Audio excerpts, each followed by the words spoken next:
Monitor. Be next to talk to your doctor about your blood pressure. Get control with your blood pressure. Self-monitoring is power. Visit managerbp.org. Brought to you by the Ad Council, the American Heart Association, and the American Medical Association. Okay, Pastor, you can keep speaking so that he can make sure that we have your sound. My dad served in Vietnam. 1, 2, 3, testing. 1, 2, 3. 1, 2, 3, testing. To ask. So Dad buried himself in working. Testing. 1, 2, 3. Can you hear him? 1, 2, 3, testing. We're on a delay on Facebook. Hang on. Okay. All right. I finally said to him, Dad. Okay, I can hear him. Okay, great. Okay, then we're good. As a family member or friend, you may be the first to notice when a veteran you love has been going through changes. Things like withdrawing, drinking more, or increased anger could be a sign of a larger health concern, but help is available. Dad finally went to VA. Okay, and if you could put me on mute therapy. when he is on. Really great tool. Okay. Okay, because I'm going to be I got my dad back. Listen to hundreds of inspiring stories looking at a few things. and learn how you can support the veterans in your life. Treatment works. Recovery is possible. In the small town of Elmira, New York. All right, 1 minute, everyone. Perfect. Thank you so much. Let's have a great show. The odds of him opening his own clothing store at the age of 18, 1 in 138,000. Excited to be a part of pop culture, he packed for the big city. The odds of finding someone to invest in his vision, 1 in 4.5 million. Okay. Hey, Andre. Achieving his dream Hey, in fashion Andre. I need to speak with you 1 in after the 24 show. million. Can you let me The know odds of having a when we child can diagnosed speak? with autism, Okay. 1 in 68. I am Tommy Hilfiger, Oh, and my boy. family is affected Okay. by autism. I encourage you to learn more at autismspeaks.org/signs. Early diagnosis can make a lifetime of difference. 10 seconds. Brought to you by Okay, Autism let's have a Speaks great and show. the Ad Council. Because facts matter. You are listening to WCPT 820. We can change the world, change the world, change the world. Oh, yes, we can. We can change the world, we can change the world, change the world. This is the Santita Jackson Show. War and hate to a place of love, it's not too late. Gotta save the children, we can't wait. Let's change the world. I am green. Hey, everybody. Welcome to the Santita Jackson Show. It's Monday, September 18th, 2023. It is a joy to be with you today. It's a great day. We're going to have Congressman Dennis Kucinich. Yeah, Dennis Kucinich will be with us. He is the manager of the Robert Kennedy Jr. for President campaign. And something interesting has happened. He is Robert Kennedy Jr., particularly when you given his family's history of assassination, indeed his own father. He is the namesake of the man who was assassinated, who prompted a change in the rules about Secret Service protection for candidates. Up until that time, you had to have your own private security.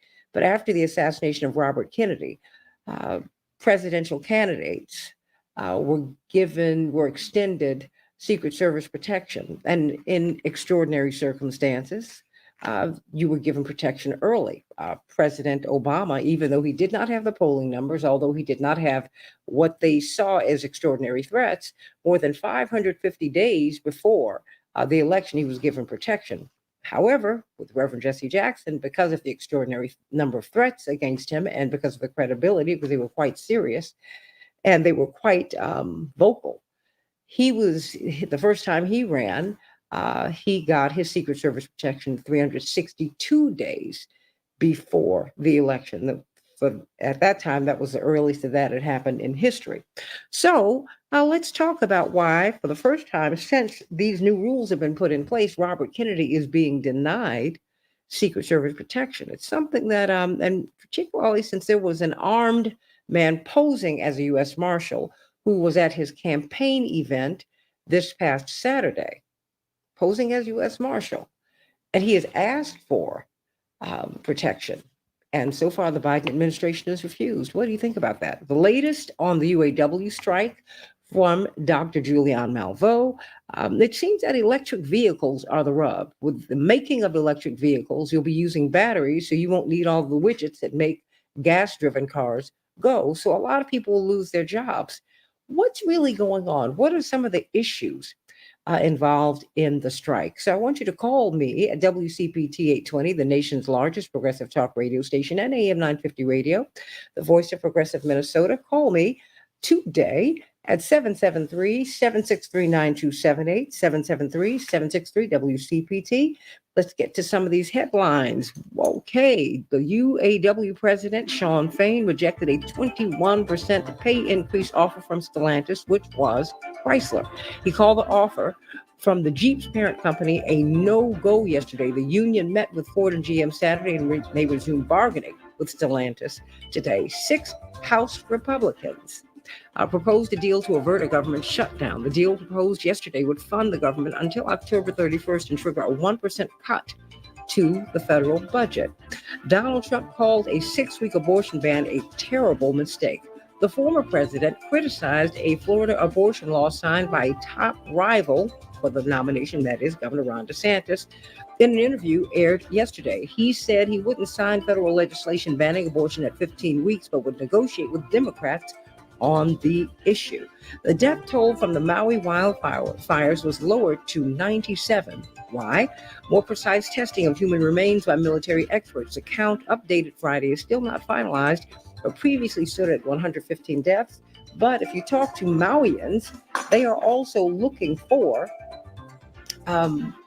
more than 1,000 children who have not been re-registered in school. What do you think about that? Call us at 773-763-9278. Just how many people are missing in Maui? Just how many people are missing? Hey, in Chicago, we're going to have a high of 67 degrees, partly cloudy. Minneapolis, St. Paul, 75 degrees, partly cloudy. Wow, we had a tough time yesterday.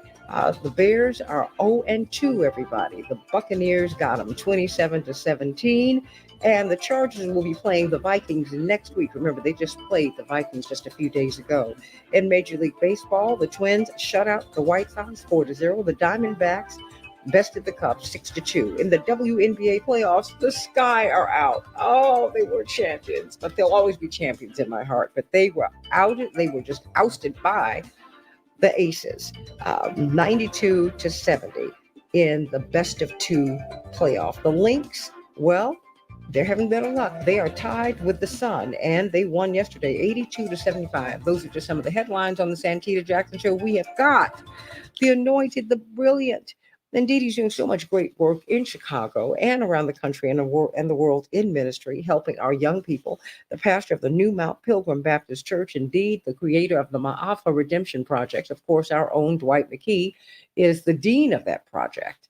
And we're going to be talking about that in an upcoming show so we can find out exactly what they're doing and how this project can be replicated.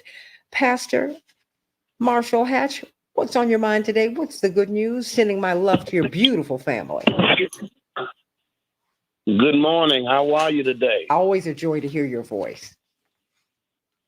Yes, it's a beautiful morning. And, of course, the seasons have changed, and it's always important for us to change with the seasons. In fact, it's always about adapting to change. It is change that's inevitable, and it's change that is really a part of life. And so we always have to learn how to not only accept change, but to anticipate it. Nothing is going to stay the same. They used to sing a song that everything must change. At some point, the young become the old, the mysteries unfold. And so it's all about learning to adapt to change by anticipating it. I don't expect everything to stay the same. You know, there's an interesting, my wife and I celebrated 40 years of marriage this year. And of course, I learned early on, you know, there was a time as sort of a young girl. I was young, she was young. And it seemed like she had almost agreed with everything that I thought was a good idea. But of course, over time, as she grew, I had to grow with her and anticipate that this person would grow and then grow up, and then I had to grow and grow up, and had to allow for space for her to change and to grow and to develop. Because one of the chief skills of life was, again, allowing space for change, that the person would not stay the same. They would grow and mature. And so I had to grow and mature. And I anticipated. And so therefore, I was able to accept the change and not only accept it, but to embrace it. And then to learn that the person that I was with, that she in fact was more interesting than I could have imagined, because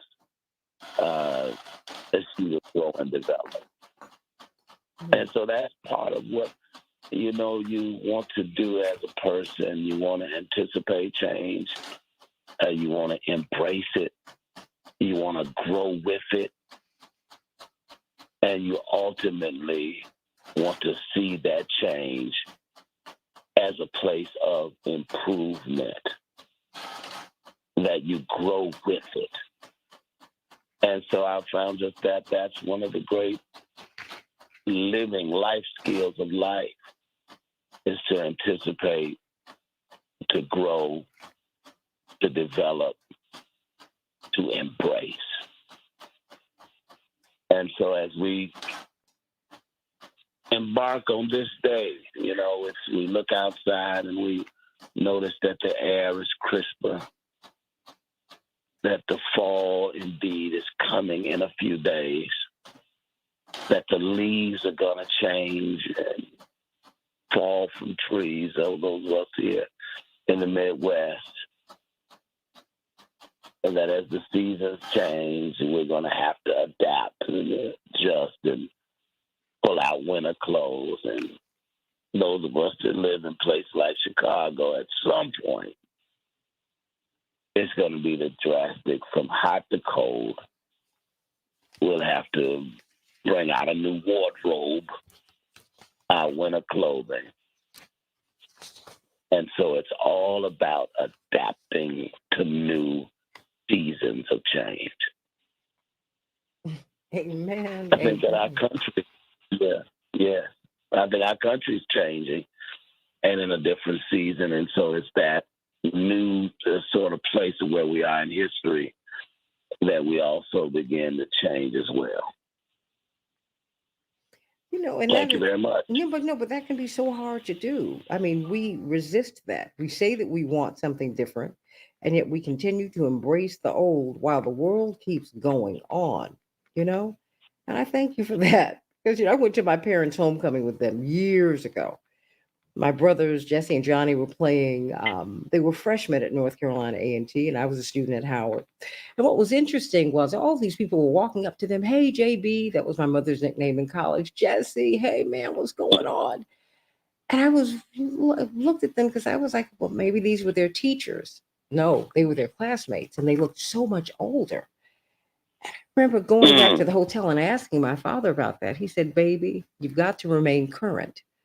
And when you remain current, you've got to change, right? You got to roll with the times. Thank you for that. Everything changes, everybody, including the day. How can we worship with you, Pastor? I'm at the New Mount Pilgrim Missionary Baptist Church. Just celebrated our 30th year anniversary yesterday.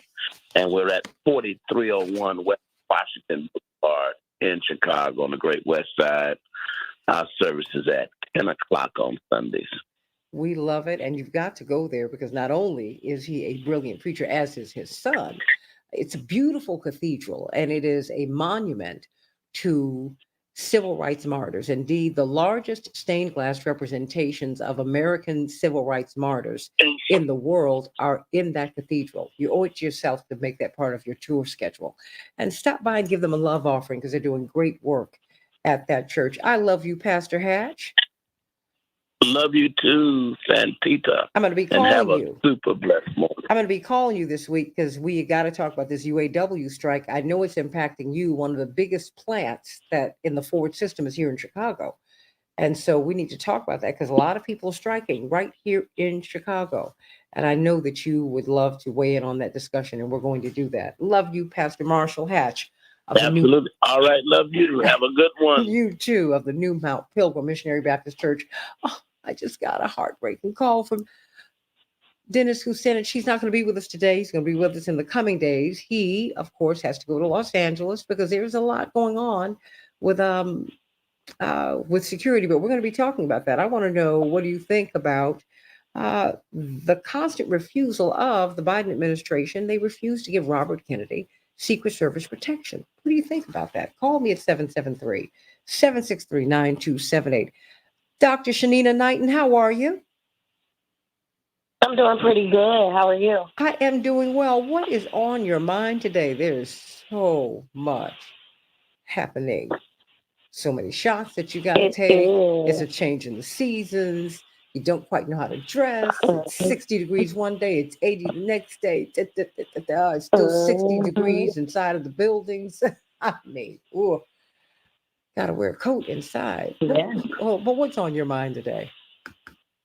It is. So all of those things, and we'll absolutely get there, And so just a few things, a reminder that this is National Disaster Awareness Month. And so as the seasons change, and as some areas of the country will embark upon severe storms, severe thunderstorms, whether we end up seeing some more fires again, remnants of hurricanes, these things do exist. And so just asking, if there are situations where we are just fortunate enough to be without power, making sure that we have proper materials to make sure that our food is protected at safe temperatures, meaning that might mean having extra bags of ice, that might mean, having chafing dishes so you can warm your food. It may mean having some sort of hot plate or some sort of portable electricity.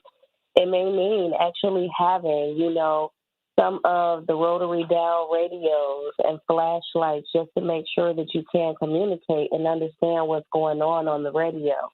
And so just consciously asking yourselves, if you stay ready, you don't have to get ready, but how am I not ready? And what is it that potentially that I don't have?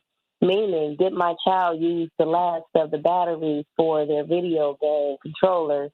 And I look up and I recognize that I may need it for something that's essential and have neglected to go replace it. That would be something that you absolutely would want to be going out to go get. It's also asking, when it comes to food, is that protected? A lot of individuals will say, oh, well, the food was only warm for a little bit of time. But we have to recognize that foodborne illnesses are a real thing. And the same way that we're living and can get old and go bad, food is living and can get old and go bad.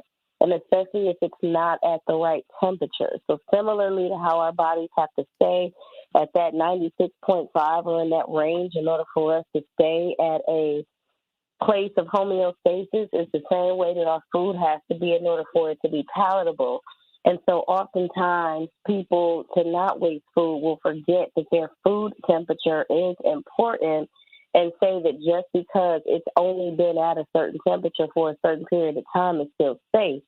But you have to remember, prevention is better than treatment. So is it better to prevent getting sick from ill food, or is it better to treat yourself from that ill food? And I think someone would probably go with trying to prevent it, because once you're sick, it interrupts so many other things in life. So those would be some of my absolute immediate things that I want to talk about today. But when you hear about, just natural disasters, when you hear about electricity being out, Santita, or even too, like water advisories for boiling water, what are some of the things that you think about during this time of year when we're embarking upon the fact that weather is a big factor? Mm. You know what's interesting? I just heard about the fried rice syndrome. This young man got some carry out, brought it home, left it on the counter, and then he reheated it. And he went out, exercised, came back, and he was dead like in 10 hours. I guess the food had gone bad. Wow. And they call it the fried rice syndrome. I don't know why they put it on fried rice because people leave all kinds of food out. So, when you have leftovers, you should refrigerate them immediately. Yes, so the bacteria, and I don't know if this was the exact bacteria that he died from, but there's a bacteria called Bacillus cereus. And so it's a gram-positive bacteria, okay? And it's funny because you know how, like, literally we hear about cereal? Bacillus cereus is the name of the actual bacteria. And so saying that because it's commonly found in soil, it's found in food, it's found in, it could be found in sponges, like it is. But the problem with that is that when you are eating, we don't recognize, like, rice has to grow just like potatoes has to grow, just like all kinds of starches and things will have to grow, right? If you're leaving it, let's say it could come from, like, let's say eating contaminated food. So meaning that, like, this could actually have been like an actual bacteria in the contaminated food, and leaving it out could have caused it to grow more or caused it to activate more. So there's a numerous amount of ways that it can happen, but the food being contaminated in itself is a big thing. It was so stunning because this young man, very young man, barely out of his teens, died. He died. And food poisoning is a very, very real thing. And I think it's much more common, Dr. Knight, and I've got about 30 seconds here. It's much more common than we even know. How do you know? Or what are some of the symptoms of food poisoning? Just very quickly. So for one, it comes within, like, the onset can come within a few minutes to some hours. And we're talking about stomach cramping and convulsions. We're talking about nausea and vomiting. We're talking about fever. We're talking about a lot of stuff that gets uncomfortable real quick. And some people may even think that it takes on the symptoms of cold. Something else, I know you're talking about the fried rice syndrome, Santita. I need you to also think about something that we've been told as well. Onions and eggs. So if fried rice contains onions and eggs, we know that we can't leave onions and eggs outside. So you can't expect to leave something with onions and eggs inside of rice on a counter and expect that it's going to be safe for you to eat. Hadn't thought about that. Hadn't thought about it. Had not thought about it. Thank you so much. And I can tell you since I had the surgery, 19 years ago, like I'm not supposed to have MSG and things like that. And I was kind of able to fudge that a little bit. There's some things that I react to. Foods really need to be clean in order for me to eat them. So I guess that's my blessing. One of my girlfriends said, she was from a family of alcoholics. And she got to a point where she couldn't drink wine. She said, "Oh, so I guess I'll never be an alcoholic because I can't drink a thing." So everybody, please take care of yourselves. Hey, take care of yourselves, everybody. Hey, Dr. Nina, HEYDRNINA. Follow her on social media. Let's talk about this UAW strike in just a minute on the Santita Jackson Show.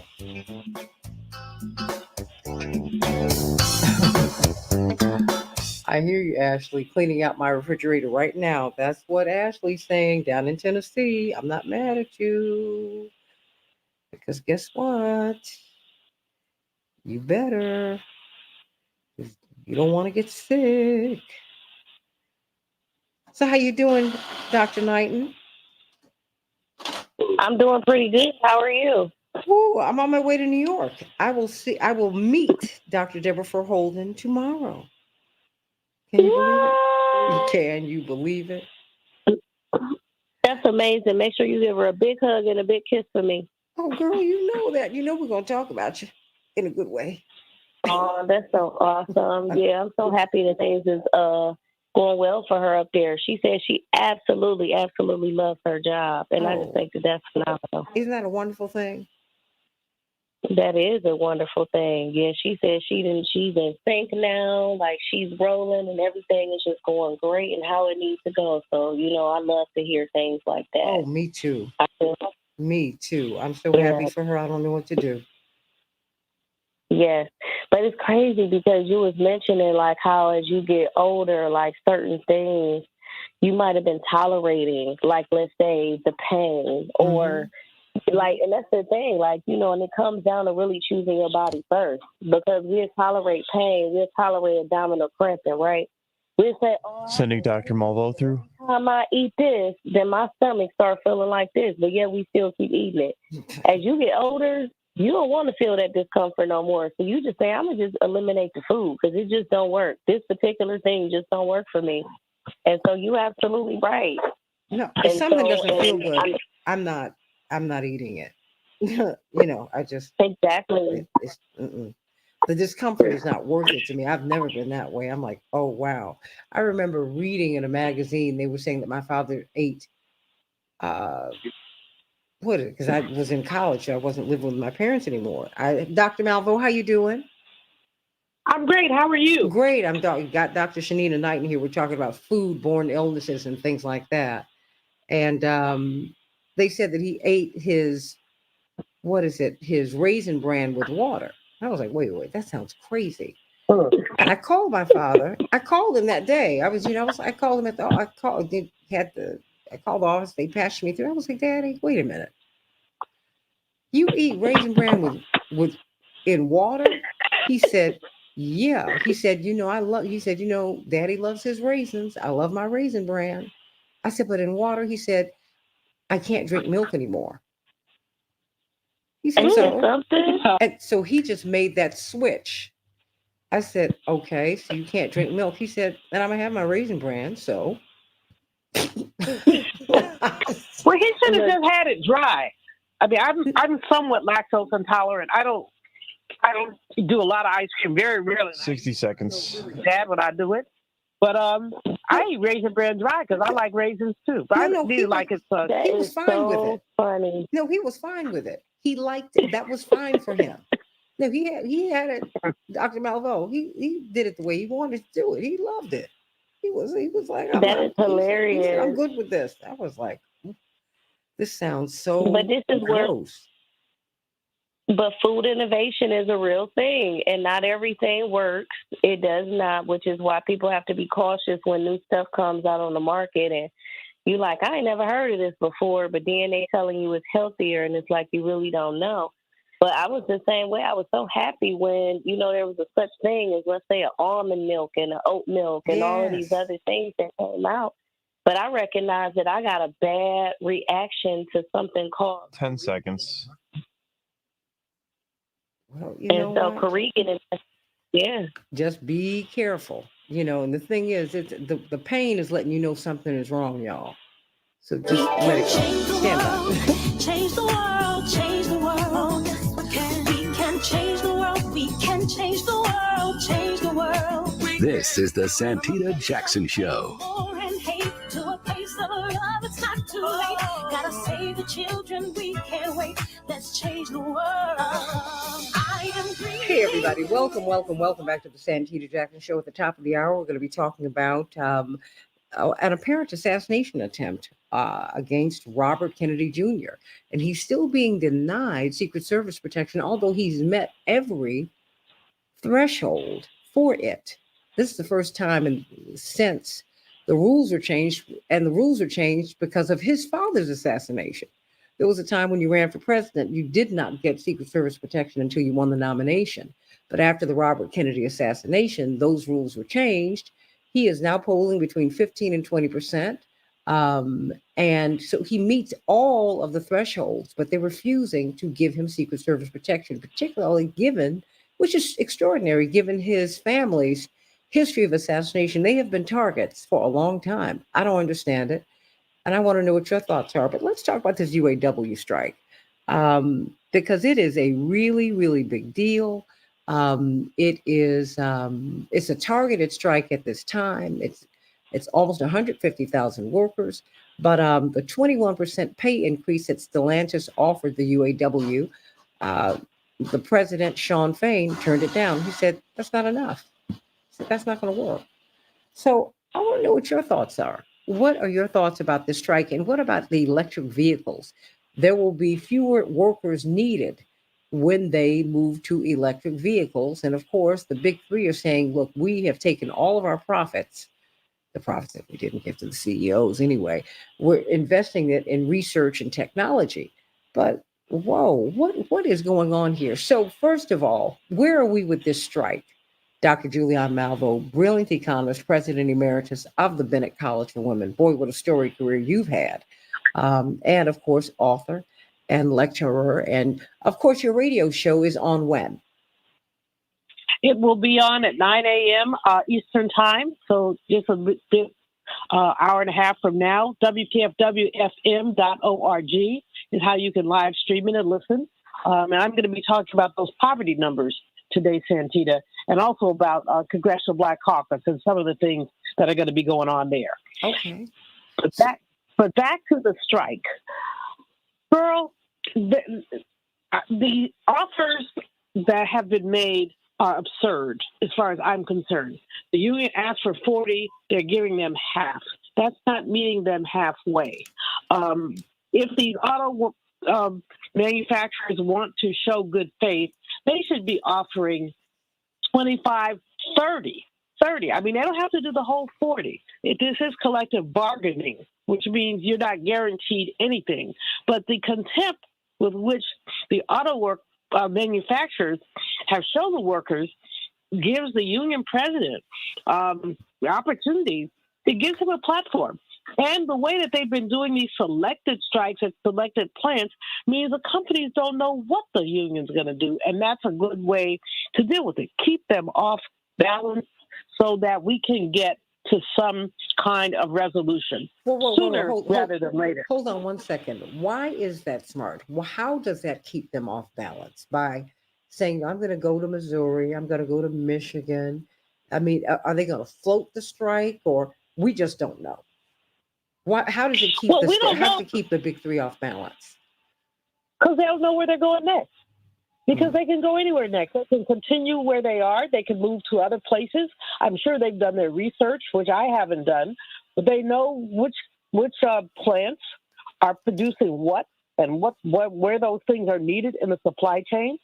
And if those things are cut off, what happens? So they, I mean, I think it's a really smart strategy. First of all, it doesn't drain their strike funds. They're just paying the ones who are out on strike. So it doesn't drain their funds. But secondly, they don't know, they have not a clue what these folks are going to do. And that's cool. What do you think about the White House? Now, I'm wearing two hats here. I'm wearing two hats here. One, I'm an economist, which means I worry about the impact of these strikes on the economy. But on the other hand, I'm a labor activist and I'm a labor economist. And I just believe that labor, not just in the auto industry, but across the board, people have not been getting paid. And that's why you're seeing all these strikes right now.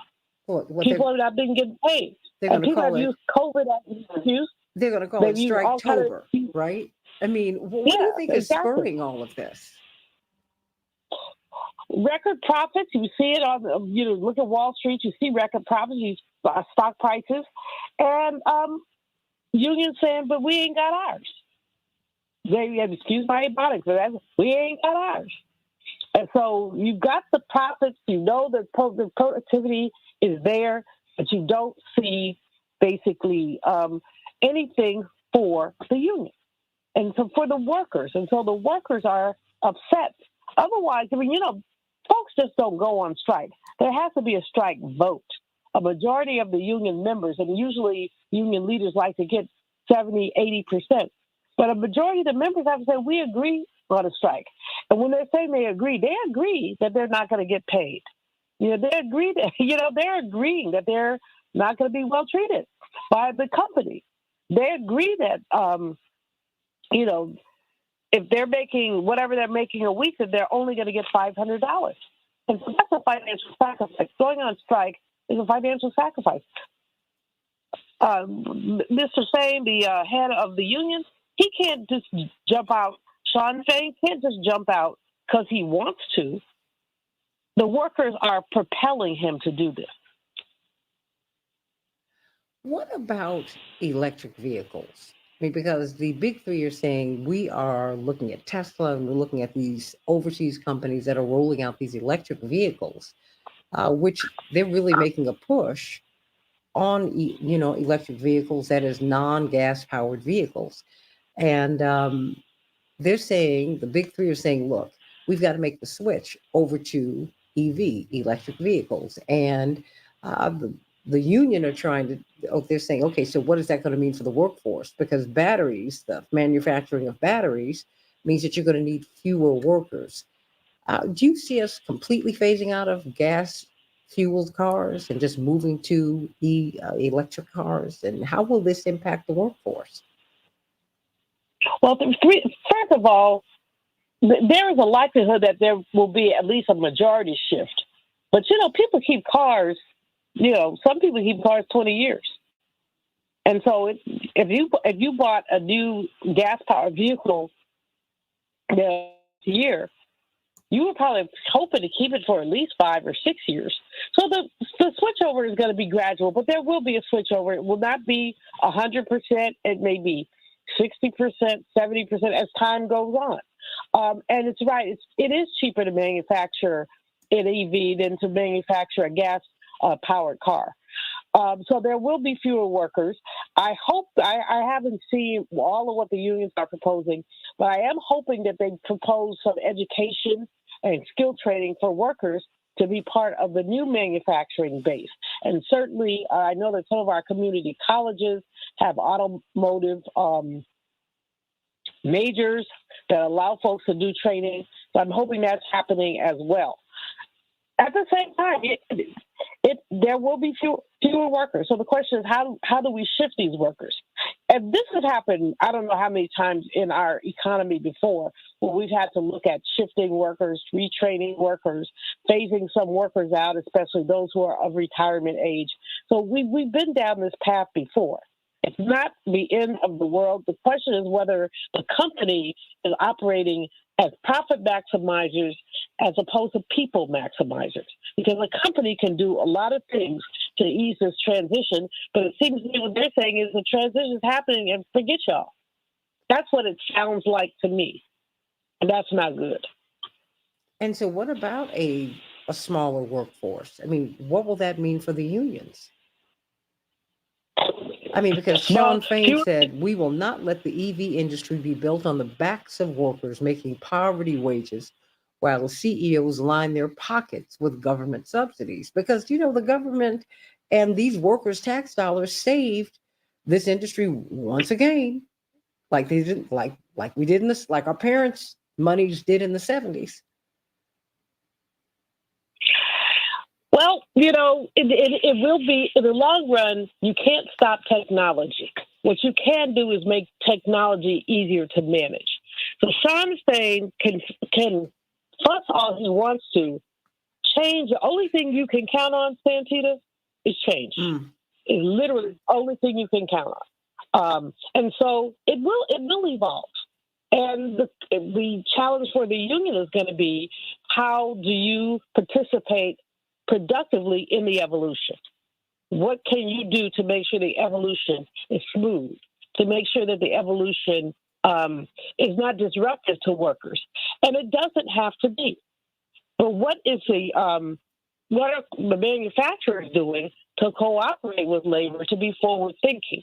And in addition, what is the Department of Labor, which I know is on top of this, what are they doing around worker retraining issues?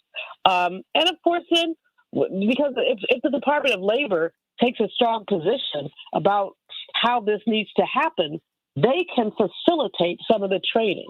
Government dollars can be used to preserve jobs, just like they've been used to preserve manufacturers.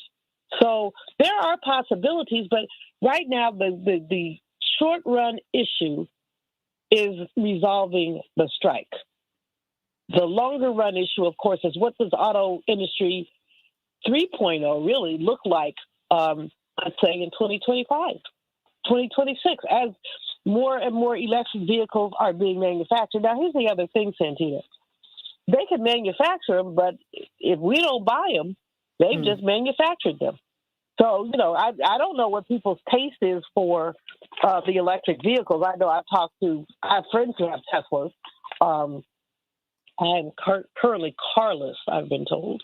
But anyway, I have friends who have Teslas, and while they love their cars, they're nice cars, they always worry about the charging stations. Yeah.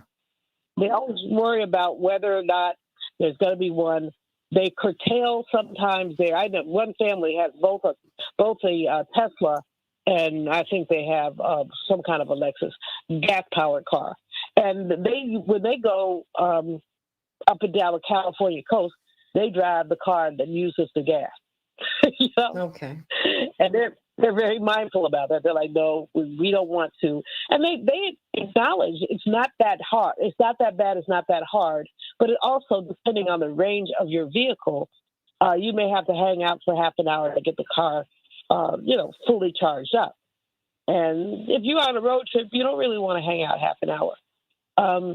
So those are some of the challenges. So the consumers are going to be the ones who decide.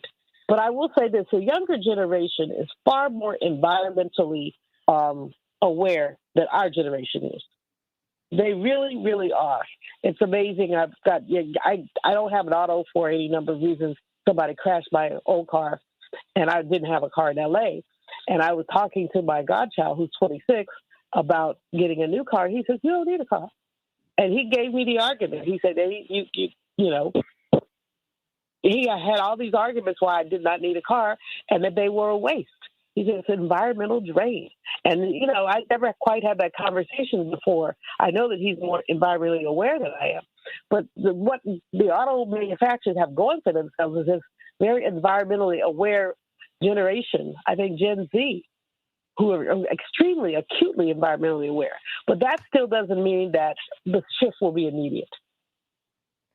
Well, how do you make this less painful? You said it doesn't have to be, a painful process for the American worker. And Dr. Malvo, I remember being in Denmark years ago. And there was a lot that I heard about the discussion of the system there because I was there for several months. My parents had a friend who was lecturing it and doing research over there at university. And so he invited me to come with his wife and daughter, and it was a tremendous experience.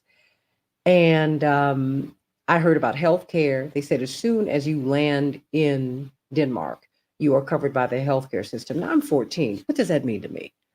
But my parents had me covered, right?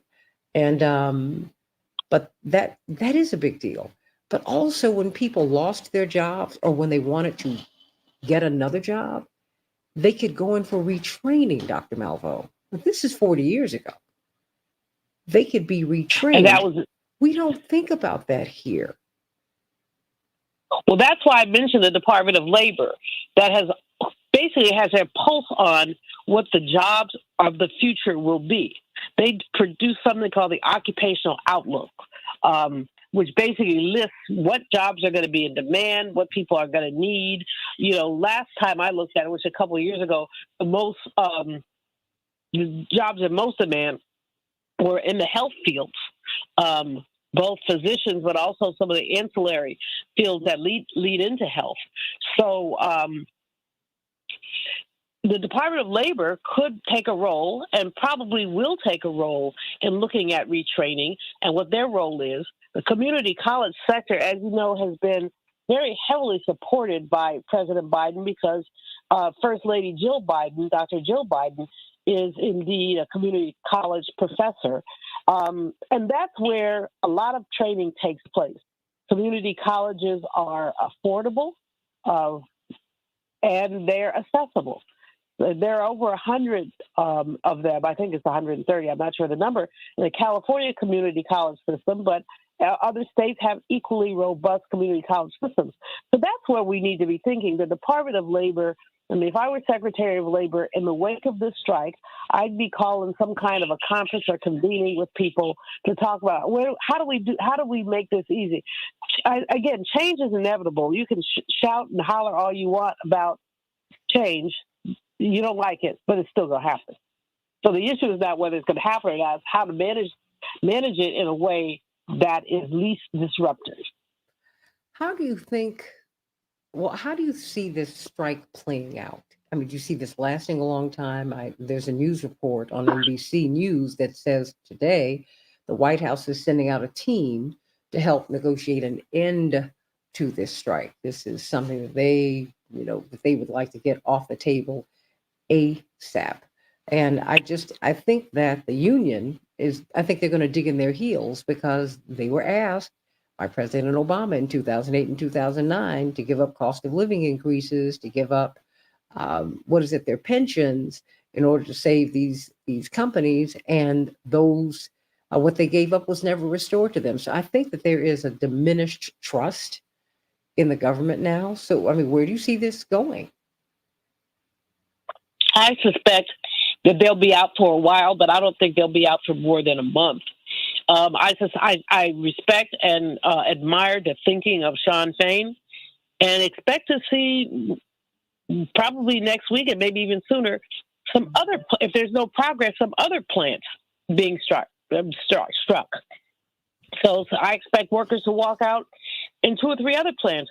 What they've got to do, and again, I'm not privy to their research, is identify the places where the manufacturing process is most vulnerable. And because that's how you get to disrupt the supply chain, which speaks directly to what the manufacturers are earning and what their profits are. So, basically they keep talking about their record, they're investing their profits in research and development. Well, they need to be also investing it in workers. The reason they have profits is because they have workers. Mm-hmm. So this nonsensical notion of, well, we're putting all the money here so we can't give you any is just wrong. And to come back, the union asked for 40% over a 4-year period. They come back with 20% over a 4.5-year period. I mean, to me, that's almost insulting. So when they got a 40% pay hike, the stockholders and the CEOs, how do they justify that? Exactly. I mean, how does that work? Predatory capitalism does not ever believe it has to justify itself. Predatory capitalism simply says, I'm going to take. And what are you going to do about it? And the only answer that workers have is strike, literally. And those who are not in unions are probably looking at this with some envy, saying, I wish I could do that. Because an individual deal is not a deal. Mm. Do you know what I mean? Mm-hmm. You can't, a worker in wherever, go to your boss and say, I need a raise. And they look at you and say, yeah, right. You in what army? But you and the army go out and say, we want a raise, we're going to have our raise, then there's a different kind of response. Do you see this helping to revive the union movement in this country, union membership? Do you think people are going to begin to push for that? I think so. I mean, this is very inspirational. We've seen our union membership plummet over the past 20, 30 years. We've seen it go all the way down, under 10% of the total population. At one point in time, you could look at a number closer to 30%.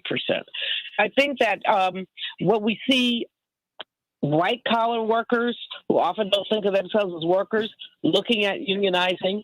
I have a colleague who owned a bookstore, and his workers came in on, and he's a nice guy, the middle-aged white guy with, he has a little money. The bookstore is kind of his passion. It doesn't make a lot of money, but it does make money. And his workers told him they were about to form a union. And he was really upset about it. We had a conversation that was fascinating. He felt that meant that they didn't trust him. I said, no, it means that they want to have rights. They don't want their wages to happen at your whim. You have a whim. You decide, that they should get a raise because you feel generous. And then you decide you don't feel generous. And so I don't think he got it, but he did get a union. They did form a union, and they It hasn't. It's been a little rough, but it's been okay. But even the Economic Policy Institute, which is a think tank with economists, and I'm of course the vice chair of their board. We have a union, and things go well. Things do go very well because we have a great CEO, and a great union leader who sits ex officio on the board. But it's because there's we're labor economists. So we understand that even economists may need a union. So I think that we're going to see more and more people say, if I can't get the wages I need, and we know that wages they're not stagnant anymore. They're going up less than inflation. And so people are really, you keep hearing the economic good news, but the fact is that good news is not experienced at the cash register. The things that are going up the most are gas and food. Other than that, everything is okay. But say again, gas and food. Those are the two things that everybody needs. Yeah. People are struggling out here. The median rent in the United States is $2,000. Who can do that? I mean, really. So, I mean, I've got 1 minute left. What do you want us to look out for? What should we be really looking for through this corporate media haze, right, in the strike? What should we be looking out for? Because they kept trying to push, they're trying to make more money for less work, 32 hours, 4-day work week, 40 hours pay. I'm like, real wages haven't moved in 50 years. Do the math. I mean, what are you talking about? So what should we be looking out for? What I want people to do, we should be going to the UAW's website. We should not take it from the LA Times and New York Times and Washington Post, their lens, because their lens is clouded because they are corporate media. I would just say to people, don't believe the hype. And if you know an auto worker, talk to them. Find out what they're thinking. And how can we be supportive? It takes more than just driving by a picket line and honking your horn. What can we do to be supportive of these folks? Dr. Julianne Malveaux, economist, labor activist. How can we hear your show today? And what time? At 9 o'clock Eastern, WPFWFM.org. WPFWFM.org. At what time? 9 Eastern, so 8 o'clock your Central Time. Okay, so as soon as I'm done, switch over to Dr. Malveaux. Sending you so much love. See you at the Black Caucus this weekend. It's going to be great. Absolutely. It's going to be great. Take care. You too. Sending you so much love. I'll have you back on before the week is out because we've got to stay on top of this UAW strike. Got to stay on top of it. Hey, everybody, let's talk about Robert Kennedy Jr. There was a man with a gun who was posing as a U.S. Marshal who showed up at his rally. He's been asking for Secret Service protection, and the Biden administration has denied him that. Now, the rules were prompted by you were able to get Secret Service protection because his father was assassinated. Yeah, they changed the rules after the Robert Kennedy assassination. But you have to meet certain metrics. You have to poll high enough. You have to have enough supporters in order to make a case for that. He meets all of the thresholds. And yet, they won't give him his security. What is up with that? Call me at 773-763-9278. Back with more of the Santita Jackson Show. Meet my morning stars on the Santita Jackson Show YouTube channel. Coming to you from AM 950 Radio in Minneapolis, St. Paul, and WCPT, the nation's largest progressive talk radio station here in Chicago. Back in a minute.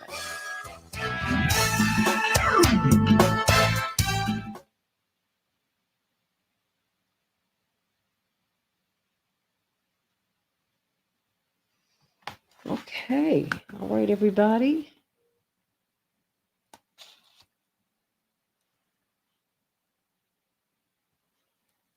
Okay.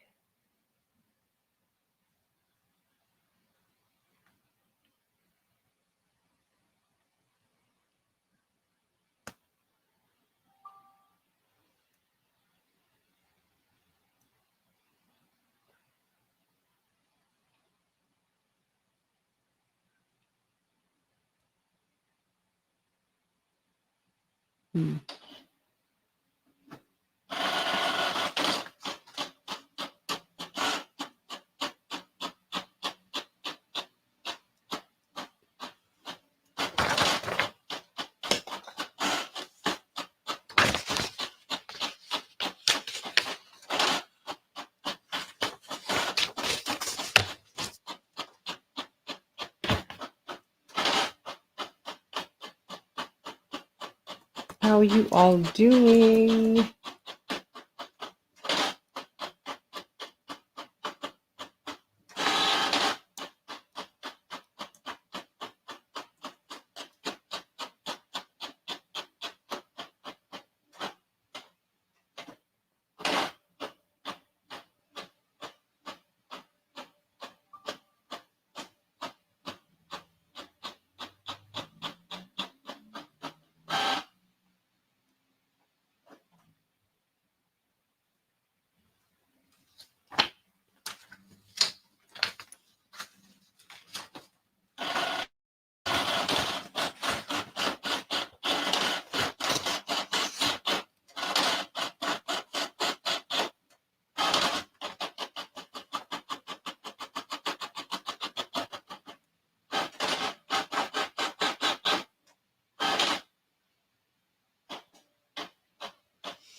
Okay.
Hello, Sending Dr. Gibbs and Dwight McKee through.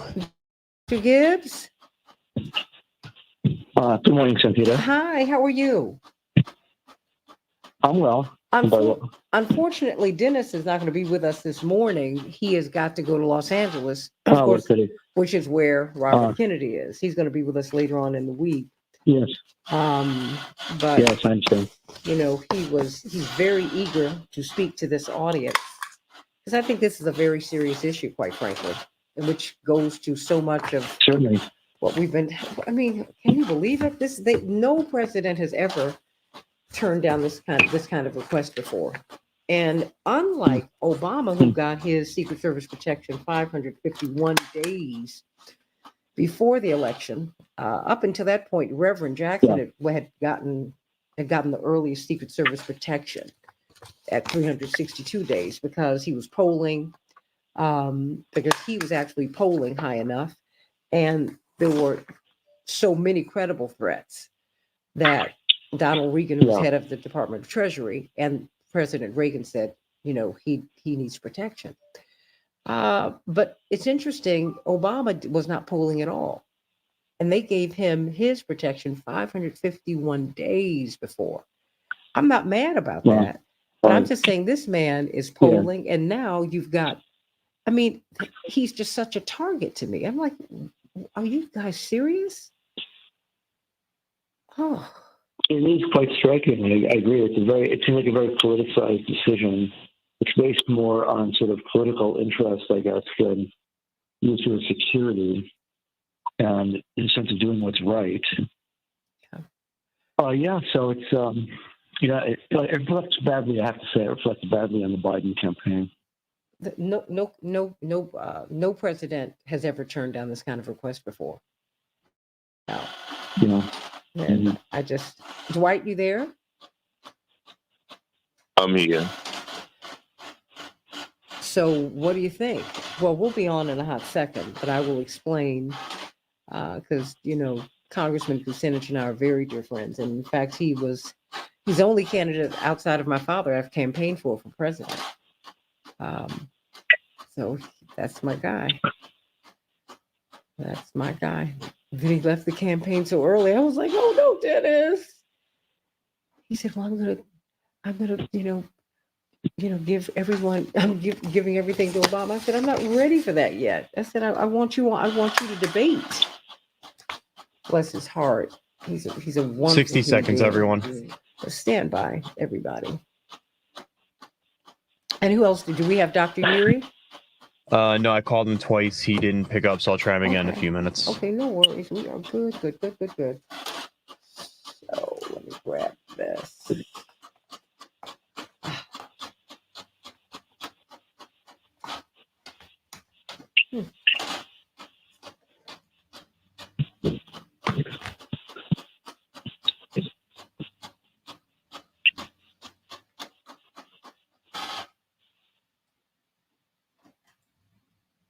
Sending Reverend Yuri through, and 10 seconds.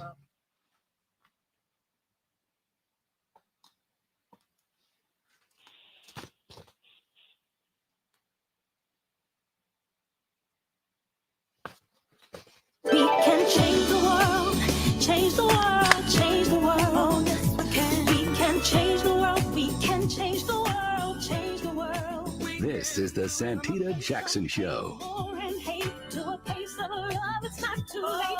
Gotta save the children, we can't wait. Let's change the world. I am Hey, everybody. Welcome back to the Santita Jackson Show. Let's talk about the Secret Service protection that has been denied, Robert Kennedy. I want you to call me. He is polling high enough. He has enough supporters to garner that, and certainly he has the history that would make one, that would compel one to have him protected, but that's not happening. And now you have an armed man who showed up posing as U.S. Marshal at his rally this weekend.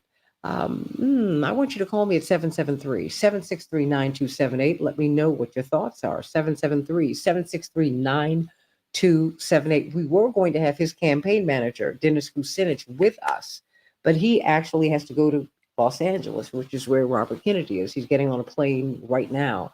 And so we're going to have him on before the week is out, and Robert Kennedy very, very soon. I'm very excited about that and can't wait to get Cornel West on here too, because I want this platform to be used. I want you to hear from everybody, quite frankly, because that's the way you're going to be able to make the best decision. Call me at 773-763-9278. What do you make of this decision not to deny him Secret Service protection? In the meantime, let's get to some of these headlines. The UAW president rejected a 21% pay increase offer from Stellantis, which was, of course, Chrysler. UAW President Sean Fain, according to the Washington Post, called the offer from the Jeep's parent company a no-go yesterday. The union met with Ford and GM on Saturday and resumes bargaining with Stellantis today. About 12,700 auto workers have been on strike at least 3 plants since Friday. They are demanding a 40% pay increase. 6 House Republicans proposed a deal to avert a government shutdown. The deal proposed yesterday would fund the government until October 31st and trigger a 1% cut to the federal budget. It does not include money for Ukraine. Hard right House Republicans are unlikely to support it, and the Senate would probably reject the short-term deal. Donald Trump called a 6-week abortion ban a terrible mistake. The former president criticized a Florida abortion law signed by his top rival for the nomination, Florida Governor Ron DeSantis, in an interview that aired yesterday. He said he would not sign federal legislation banning abortion at 15 weeks, but would negotiate with Democrats on the issue. Remember, former President Trump appointed 3 Supreme Court justices who helped overturn Roe v. Wade in the last year. The death toll from the Maui wildfires was lowered to 97. Why? More precise testing of human remains by military experts. But still, that does not answer the question why more than 1,000 children have not been re-registered in schools. They are missing. Remember that, everybody. Call me at 773-763-9278. In Chicago, we're going to have a beautiful day, 67 degrees, partly cloudy. Minneapolis, St. Paul, 75 degrees, partly cloudy. In the NFL, well, Chicago fell to the Buccaneers. And we're 0-2, but they're 2-0. Wow. 27, the Bucks, Chicago 17. The Vikings will be playing the Chargers next week. Of course, they just played a football game late last week. In Major League Baseball, the Twins shut out the White Sox 4-0, and the Diamondbacks bested the Cubs 6-2. And in the WNBA playoffs, the Sky are out. Oh, I still love the Chicago Sky. They lost the two-game best of two-game elimination series. They lost to the Aces yesterday, 92-70. Better luck next year, everybody. The Lynx are tied, however, in their series with the Sun, 1-1, and they won yesterday, 82-75. Staving off elimination. So those are some of the headlines on the Santita Jackson Show. So let me know what you think. What about Robert Kennedy? This is the nephew of John F. Kennedy, the president whose assassination continues to vex the American spirit. Most Americans do not believe the official government report about that assassination. And more people, when they hear the details of his father's assassination, who was running for president and was assassinated while he was running for president, they don't believe it. Why? Because Sirhan stood in front of him, but the shot that killed Robert Kennedy was behind his ear. Even Robert Kennedy said, he didn't kill my dad. He didn't do it. So let's talk about that. Well, the rules for a Secret Service, for Secret Service protection for a presidential candidate were changed after Robert Kennedy was assassinated. Prior to that time, please, the vice president didn't even have an official residence. See how far we've come in such a short period of time? But Secret Service protection, well, that's what you got 120 days before the election, once you became the nominee. After the Kennedy assassination, things changed very much. And so you saw candidates who polled high enough, who had enough support, and who had enough credible threats. Well, they were given, once the request was made, they were given Secret Service protection. And you saw that happen to many candidates. Notably, I will say Reverend Jesse Jackson was the first candidate to get his Secret Service protection almost a year before the election itself, because he had so many threats and he was polling high enough. You had George McGovern, who got his Secret Service protection. I mean, you can go down through the years. Clinton got his Secret Service protection early. Pat Buchanan, Bob Dole got Secret Service protection. George W. Bush, John Kerry, John Edwards, and on and on and on it goes. Even Barack Obama, who was not polling high enough. He didn't have enough support, and there were not enough credible threats. But he was given his Secret Service protection, get this, 551 days before the election. So why not Robert Kennedy, who's polling at, depending upon the polls you watch, 15 to 20%. He's been requesting it. And now at a rally on Saturday, a man with a gun posing as a U.S. Marshal showed up at his rally. He was arrested. It's an assassination threat. He is still being denied Secret Service protection. I want you to call me about that, because he's meeting every requirement, meeting every metric, and yet he's being denied. So I want you to tell me what you think about that. What does that say? Call me at 773-763-9278, 773-763-WCPT. It's something to me that's shameful. I think that the Biden administration should get him his protection. I mean, the Kennedys are a lightning rod. They are lightning rods in American political life. And his own father was killed running for president, as he is doing now. Indeed, it's something that's front of mind for many reporters or many people who interview him. They ask him, I saw people ask my father this question too. They said, you're tempting fate, essentially, by running. He said, I'm a religious man, not pious, but death is not the worst thing that can happen to you. He said, I'm going to run and see what the end is going to be, but I would like protection. And he does need it. Why isn't he getting it? We've got Dr. David Gibbs, noted historian, brilliant historian from the University of Arizona. We've got Dwight McKee, brilliant sociologist, and, of course, Reverend Dr. Todd Geary. Let me let you set the table for us, Dr. David Gibbs. What do you make of this refusal to grant him Secret Service protection, although he's polling high enough, and he comes from a history of people who've been assassinated? It has to be viewed in a political context. The fact that basically the Democratic Party has basically decided that there should be no debate, no discussion about the candidates. It's going to be Biden and Harris. So that's the official line. And they're really not willing to consider or entertain any alternatives at this point. And I think there's enormous resentment and anger against people like Robert Kennedy, as well as Cornel West, for challenging this idea. And this is really the context in which Secret Service protection has been provided. So I think that if they provide Secret Service protection, it's an acknowledgement that he's a candidate. And they don't really want to acknowledge that he's a candidate at all.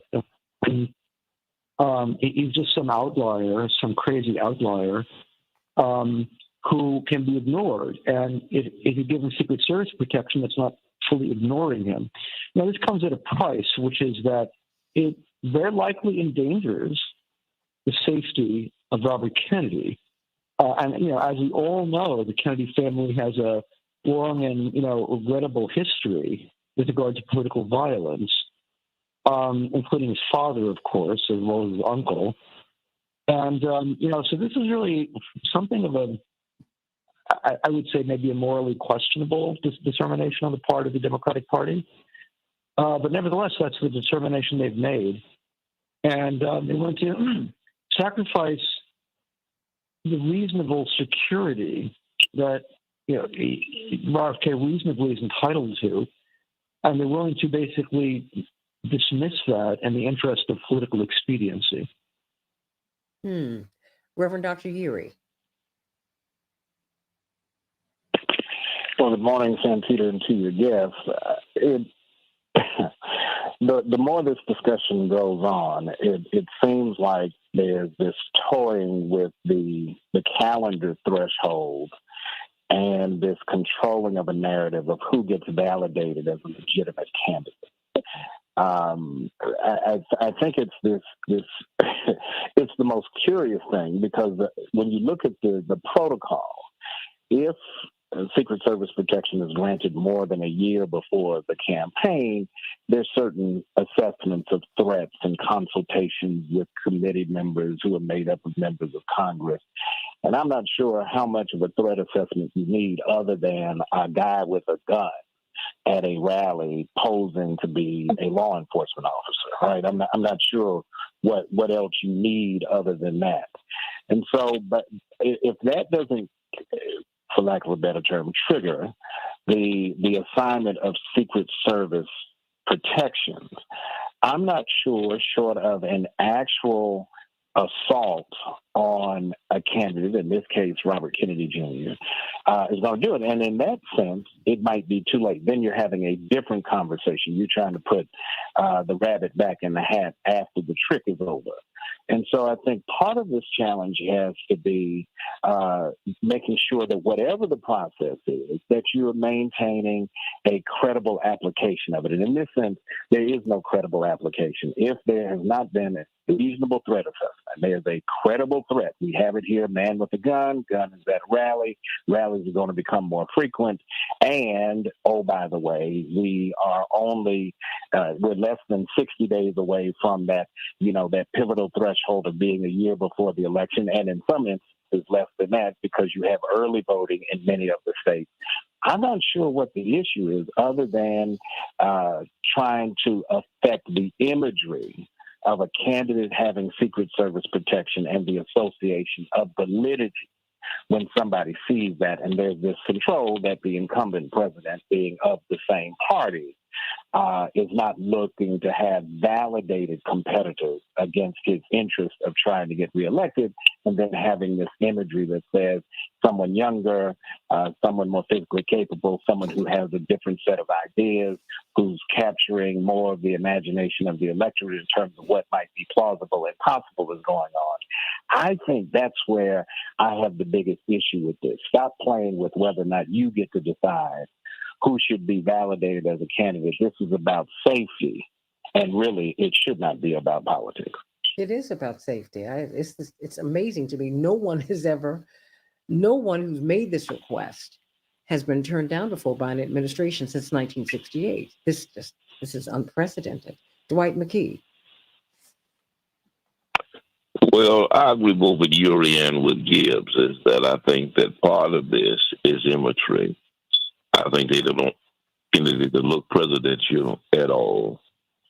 I think that they are looking not or they're looking for other people not to take him seriously as a candidate, even though they themselves must take him seriously as a candidate. Otherwise, they wouldn't have any problems giving him a Secret Service and not being afraid of him looking presidential. I think some of it is spite that they feel like he has the gumption to run and against them. And they're so presumptuous about Biden being the candidate. They feel like nobody else has the right even to challenge that. And so I think some of this is punitive. And oddly enough, I think that given the nebulousness of what happened to his father and his uncle and the role that the FBI and the Secret Service may have played in that, it may be a blessing in disguise for him not to have them on board, because there is a lot of questions about if they in fact played a role in his father's assassination and his uncle's assassination. I thought it was very interesting when your father ran, is that before they gave him a Secret Service protection, Minister Farrakhan offered him the Fruit of Islam to protect him because he was so worried about the threat of assassination.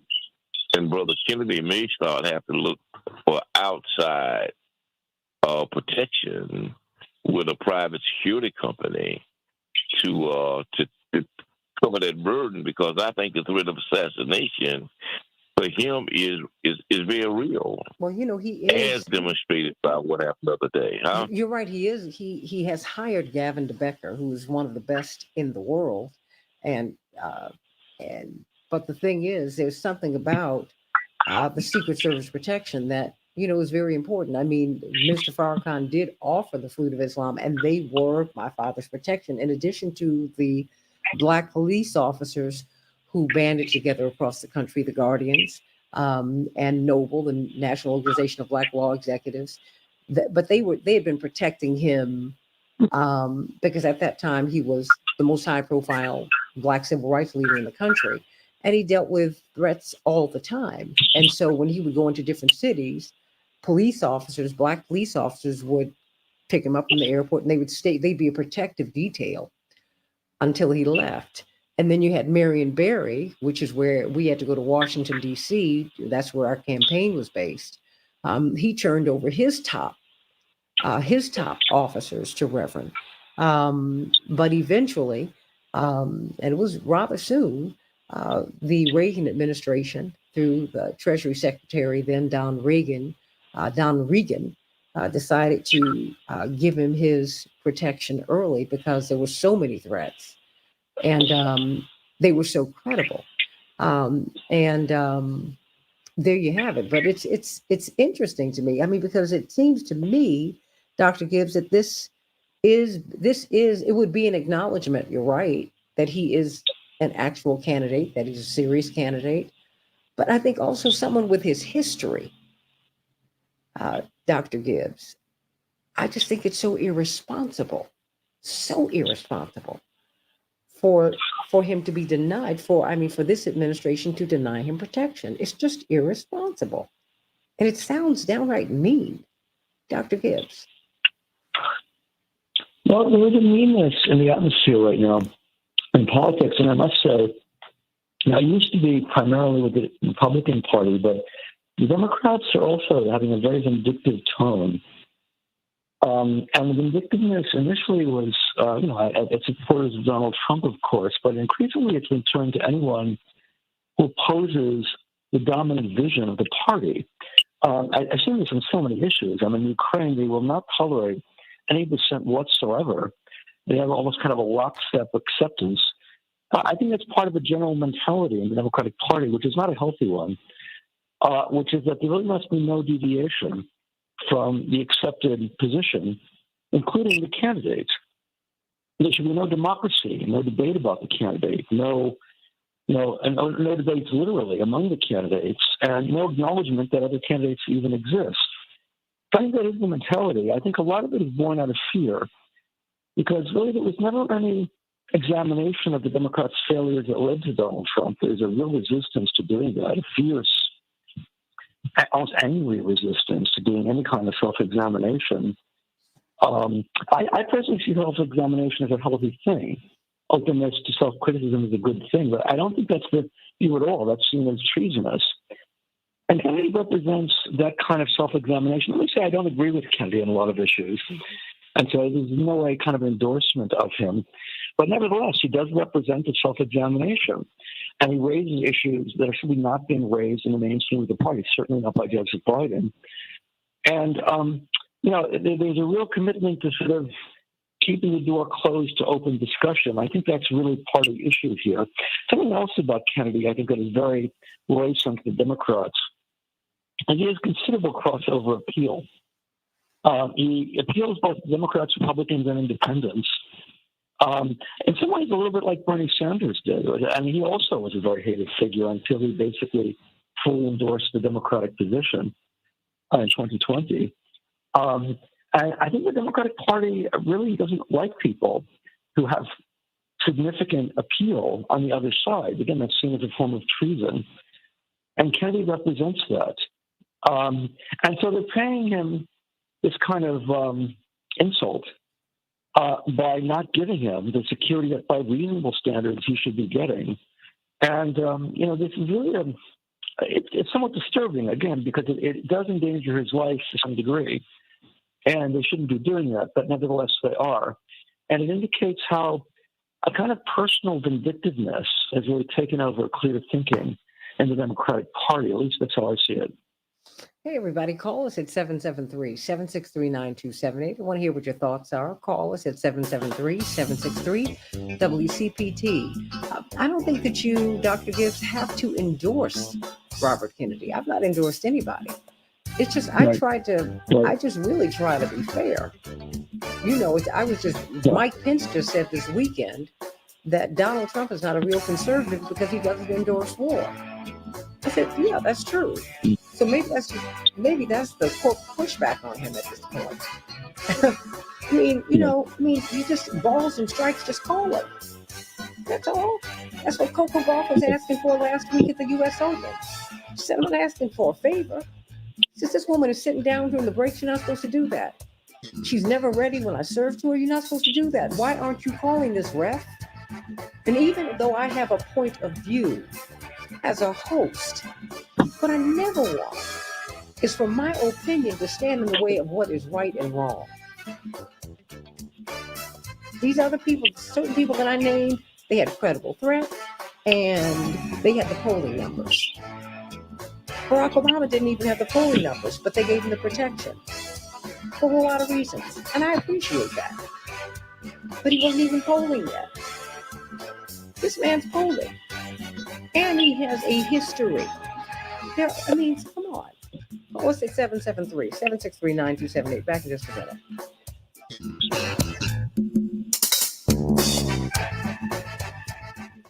Robert Patillo, how you doing?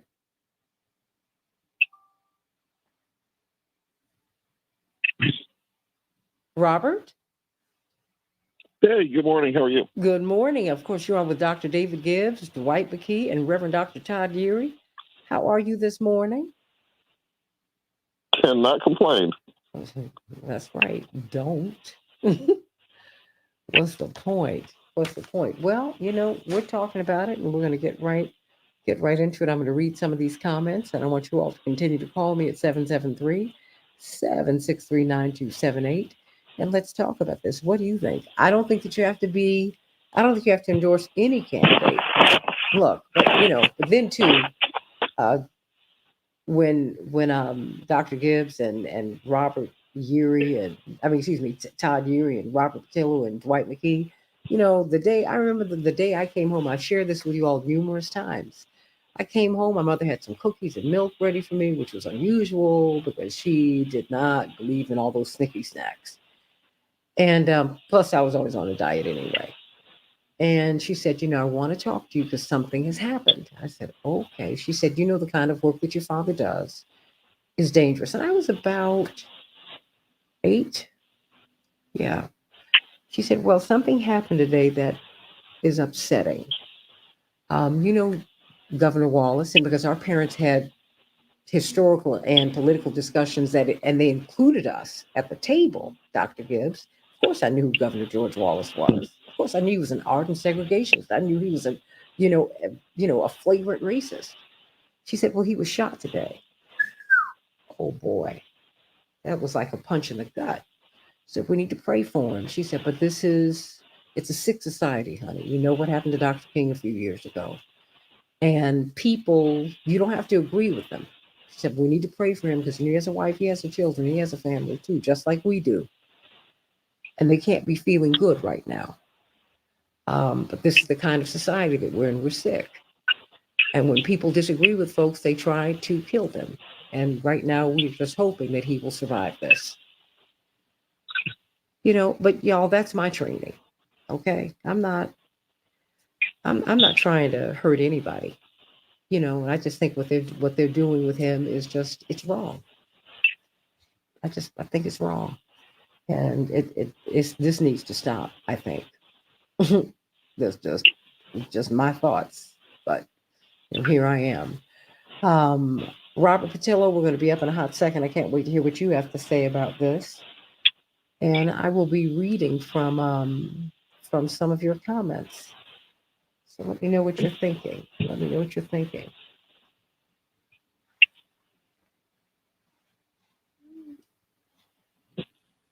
So much time do we have before I say anything else? 1 minute right now. Okay. So Dwight, what are your thoughts? Do you think that, how do you think this is going to play out, or how is it playing out? Are people paying any attention to this? Well, as I deal with the logic of any campaign or any potential crime, and you always raise the question, who stands to benefit if a crime occurs? Mm.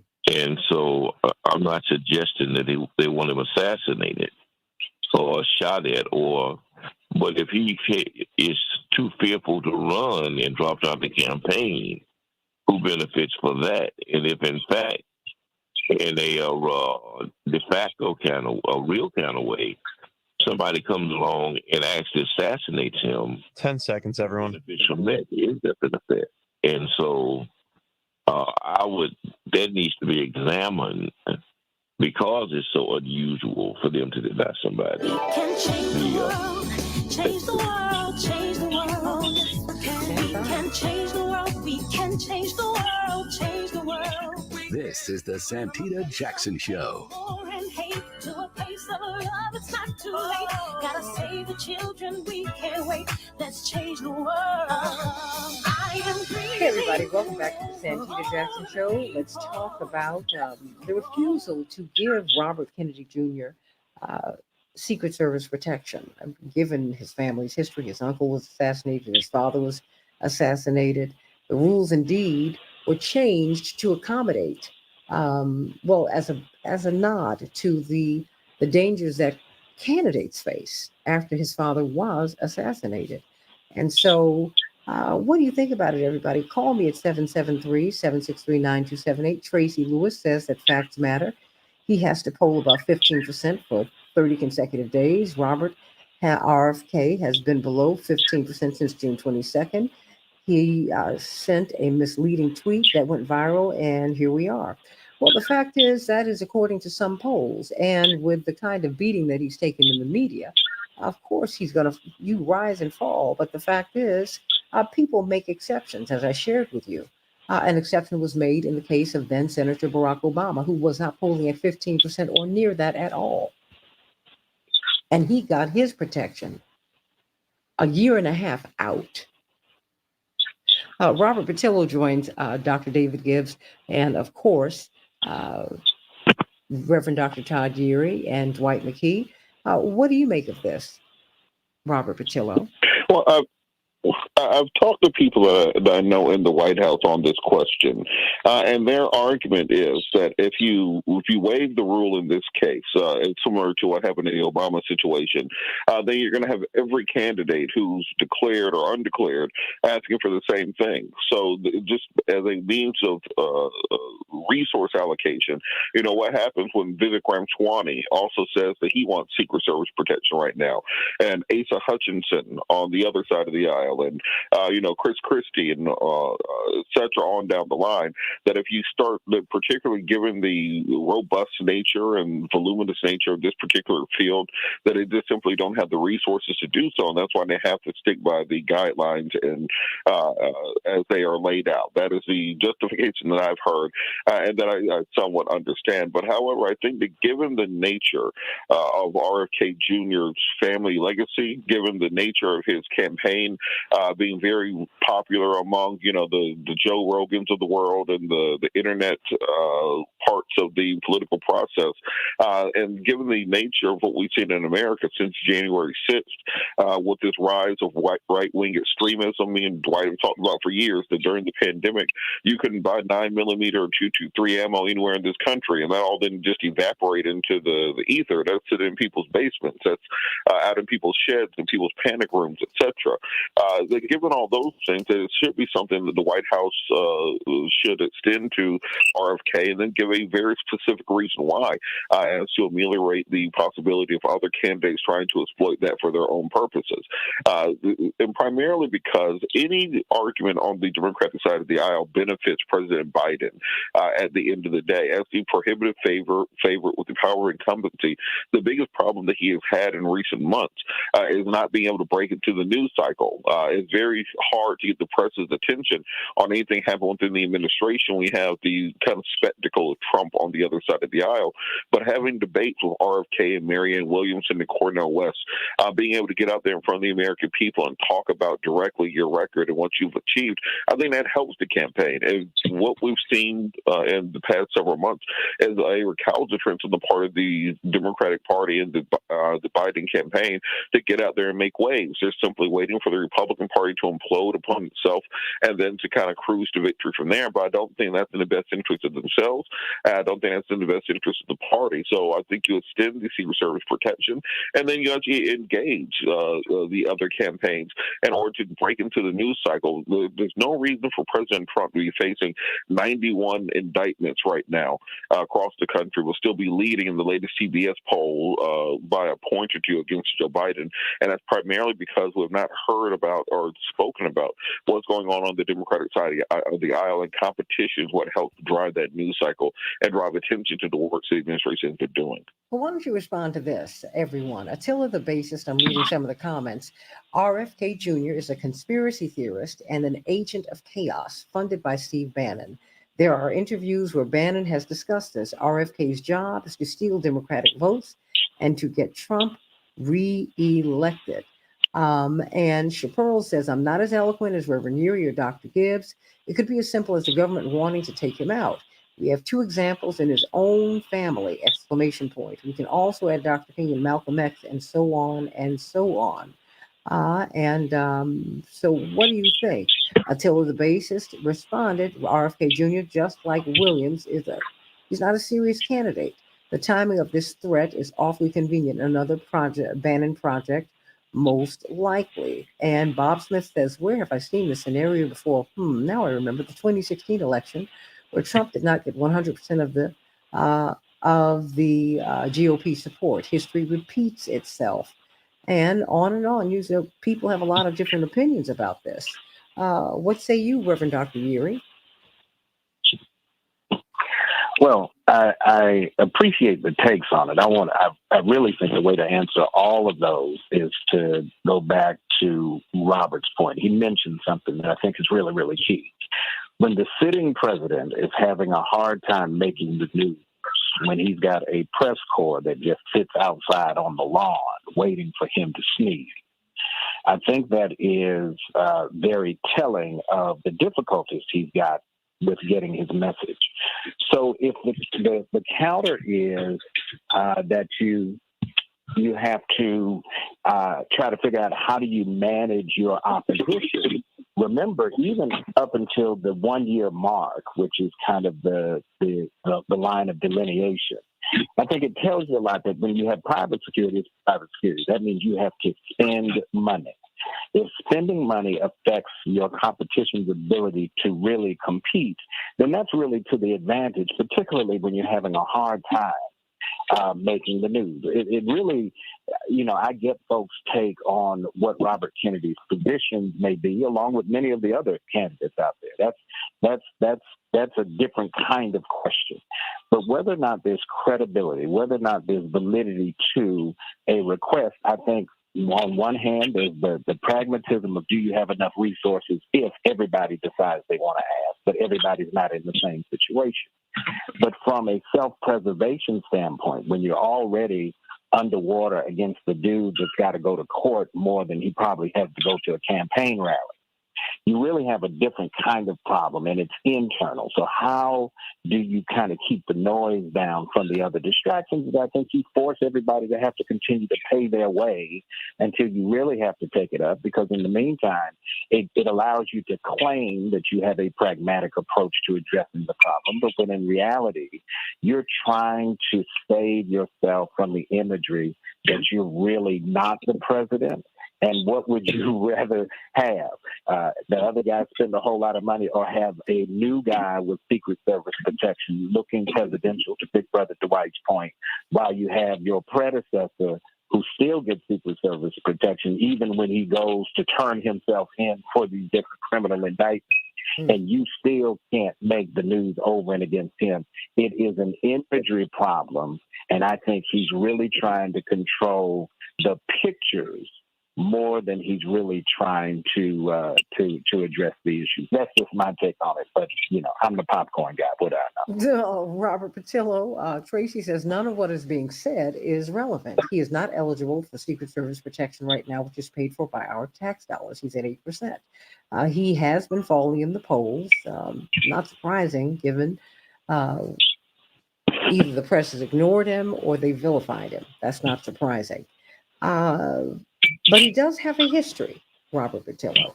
I mean, he's from really, it's tragic. Some people even call it the Kennedy curse, for what that's worth. And what do you think? Is this a relevant discussion, or is it irrelevant?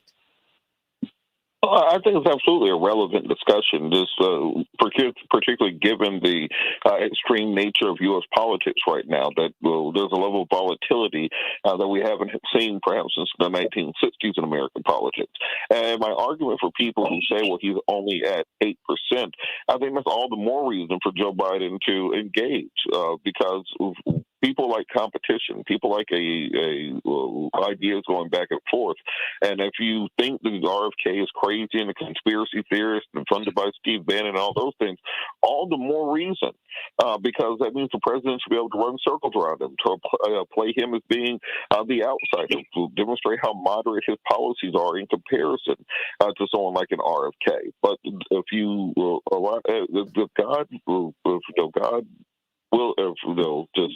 if something terrible was to happen to RFK that we don't even want to think about, then the Biden administration will be in a position of then having to answer the question of, well, why didn't you provide this Secret Service protection to him? And that will be far more of a detriment to him than anything else that could happen. And people think that it was, that's what starts allowing conspiracy theories to float out there, saying that it was the Bidens who did it, and the Biden crime family. That was metastasized into the cancer politics that we have now. So the negative aspects of what could happen if you don't provide security to RFK are far greater than anything that could happen from doing so.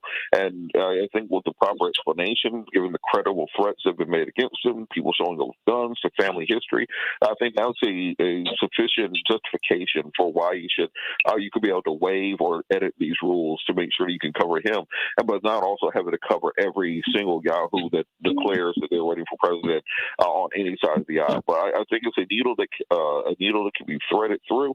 But again, they need to have the vision to understand how much it benefits them to have other people in the race to help drive the media cycle towards the Democratic side of the aisle.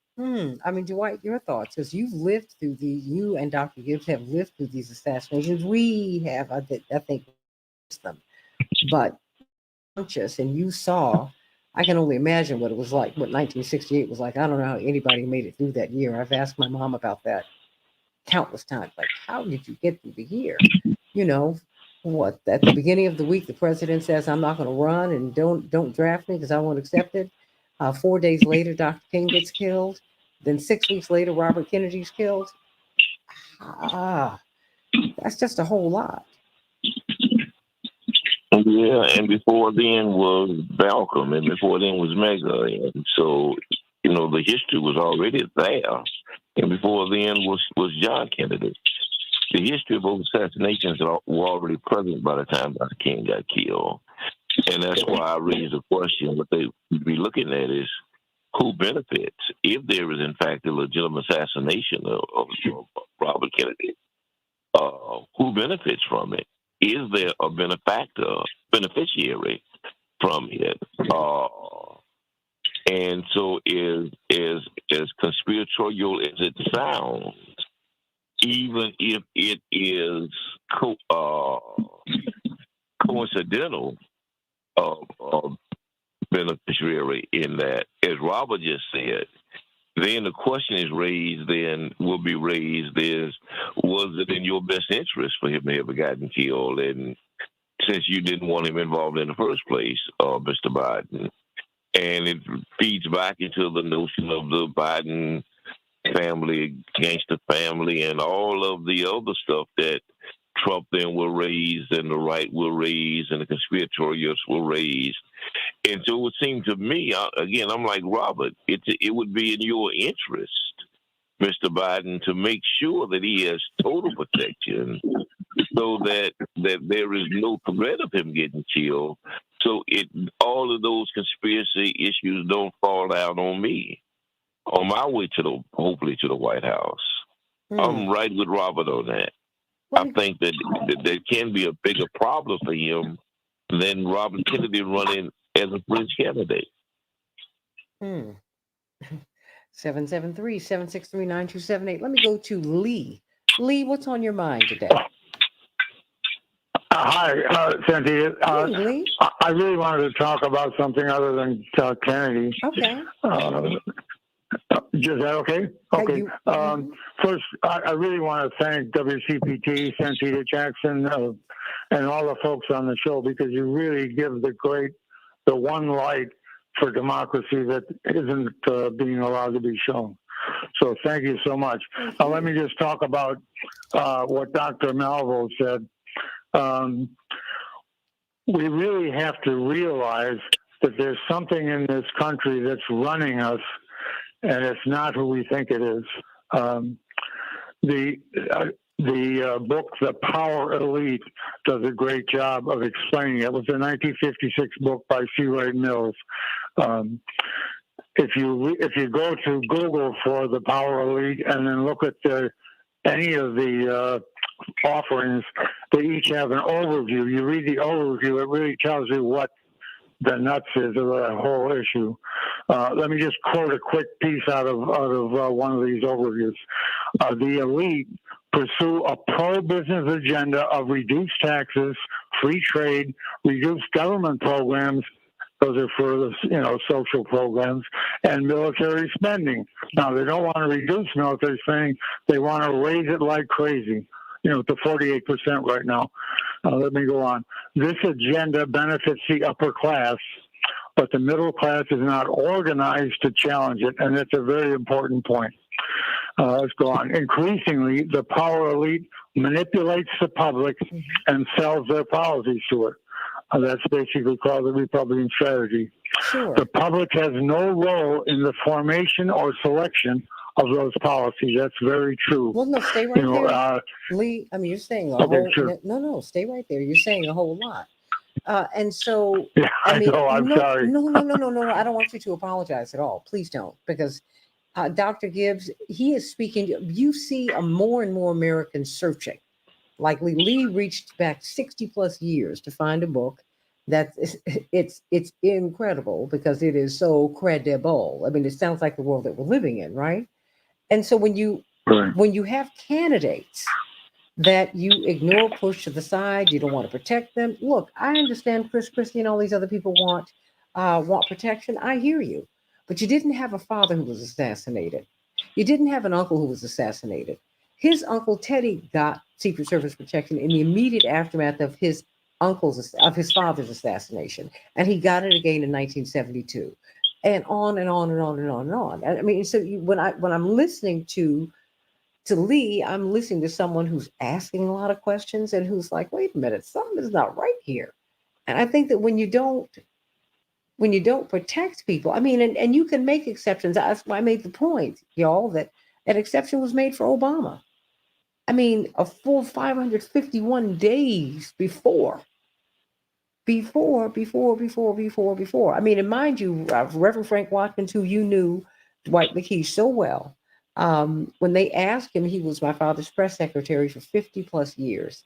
When they asked him about the Secret Service protection that was being sought, he didn't want to go into details. They were like, well, are there a lot of threats? We all knew what we were dealing with. Of course, there were many. And he said, I'm not going to comment on that. We already know what we're dealing with, and we have made the request, and we're going to see what the administration is going to decide. And I think it's, it feels so politicized, Dr. Gibbs. That to me is a danger in and of itself. When you are in power, when you're in power and you don't appear to be fair, that to me that's a non-starter. That hurts you. Yeah, I agree. I think I do see it as a political decision. It certainly looks very political on the outside. And it's very difficult to get away from the fact that this is somebody, not just as a challenger to the president, but as somebody who's really hated by the party. I see that very clearly. And by the media as well. The problem, I like the reference the gentleman made to The Power Elite, which is a great book. It was almost 70 years old now, but it really does. It does have a lot of explanatory power by a great academic, C. Wright Mills. And one of the things that C. Wright Mills notes in the book is one of the elements of the Power Elite is indeed the entity that was later called the military-industrial complex. I don't think he used that term because that was coined by Eisenhower a few years later, but he certainly had the idea of the military-industrial complex. And that's a very important interest group. And, one of the issues that's coming up here in terms of why RFK is so hated is the war in Ukraine. And I think there's a real effort by all those in power to pretend this isn't a political issue. I'm very struck by the fact that whenever I look in the mainstream media at analyses of politics, not only here but also in Europe, they pretend this isn't a political issue at all. It's never mentioned in their issues of party politics, issues of presidential candidates, and so on. And the funny thing about that is if you listen to RFK's speeches, Ukraine war is very high on the list of things he discusses. And I think it's that issue more than any other, much more than the vaccines or anything else, that causes him to be outside of acceptable discussion in terms of the Democratic Party and again, just the overall media environment. And so I think the very fact that he's sort of going off the reservation on the Ukraine issue, that he's raising questions about American policy, that he's raising doubts about the wisdom of having a military confrontation with Russia through Ukraine as a proxy war. All of this, I think, is a big part of the hatred. And this is some precedent, by the way. Tulsi Gabbard, if people forget, she was one of the earliest endorsers of Bernie Sanders in 2016. But she went beyond Bernie on foreign policy, and she was willing to criticize what she called the war machine and the military-industrial complex. She was also a social conservative, but, she'd always been a social conservative, and I don't think the Democrats are bothered by that so much.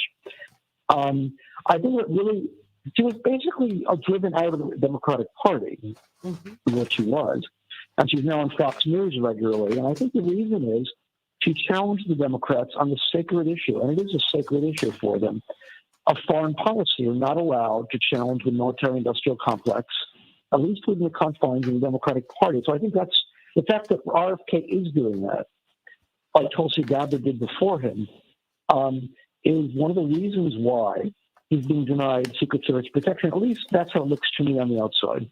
No, I mean, but they drive you out of the party when you're not doctrinaire, and that for me, that's highly problematic. Just I have about 2 minutes here. Robert Patillo, Karen Lene said, "Shame on what is being implied here. Always the wrongs of Biden." I'm not blaming Biden. Why don't you respond to that, Robert Patillo? I got a minute and a half. I think I'm about the biggest Biden cheerleader that there is. I think that the president's done a great job given the political circumstances that he walked into. I don't think anyone thought that after January 6th and after a pandemic, President Biden is going to be able to walk directly and stabilize the nation, stop us from having a civil war, reopen the country. When we were talking about 4 straight quarters, people have been fomenting a recession. We actually grew the economy during that period of time, 3.4% unemployment, 3.2% inflation, on down the line. But that doesn't change the fact that we are looking at what's going on with Mr. Kennedy, that God forbid something terrible happens. And then that will be blamed on the administration. And so why not just nip that in the bud? Why not just take that externality away and simply provide the Secret Service protection given the context around it? What exactly do you have to lose? You can easily make a distinction between Kennedy and the other candidates who are requesting it. And as we've said, Kennedy brings attention to the race. And if you think that he's wrong, if you think he's a conspiracy theorist, then just disprove him. Talk about the issues or demonstrate the facts to the American people. The one thing that conspiracy theories don't stand up to is sunlight. But as long as you allow them to exist in the darkness, they metastasize and they grow from there. And I think that the President Biden and his campaign have had a bad habit of hiding from criticism. That they don't like going on unfriendly airways. They don't like engaging communities where there'll be any pushback. They don't like being challenged in person. This goes to the press team around them, and the fact that even to this day, we talk to black radio hosts around the country on a daily basis. How many of them can get representatives from the Biden administration on a regular basis or at all in the last 3 or 4 years? So if you want to really build out and not just depend on winning by default, you need to engage, you need to get the attention of the campaign, and you need to provide Kennedy with the Secret Service protections he needs. Well, Karen Lene says that, every single day this is a narrative. It's disingenuous. That's not true. If I cannot engage in loving critique, how can I help you? The thing is now, I don't function that way with people. I do balls and strikes. I call them. I go, okay. And that's it. Biden has done a lot of great things, and he's done some things that have been wrong. Everybody does. So what? We better watch Democrats. We need to watch ourselves because we're becoming what we've accused others of being. Stay right here on the Santita Jackson Show. Let's just continue to talk just a little bit more on the Santita Jackson Show. Love you, everybody. Have a great day. What is disturbing to me, Karen, is that we have criticized on the so-called other side the unwillingness to hear criticism, to engage in critique, and I have seen more vitriol and more mean-spiritedness on the Democratic and left side than I have on. I've seen as much on the left side as I've seen on the right, and that to me is dangerous. I agree.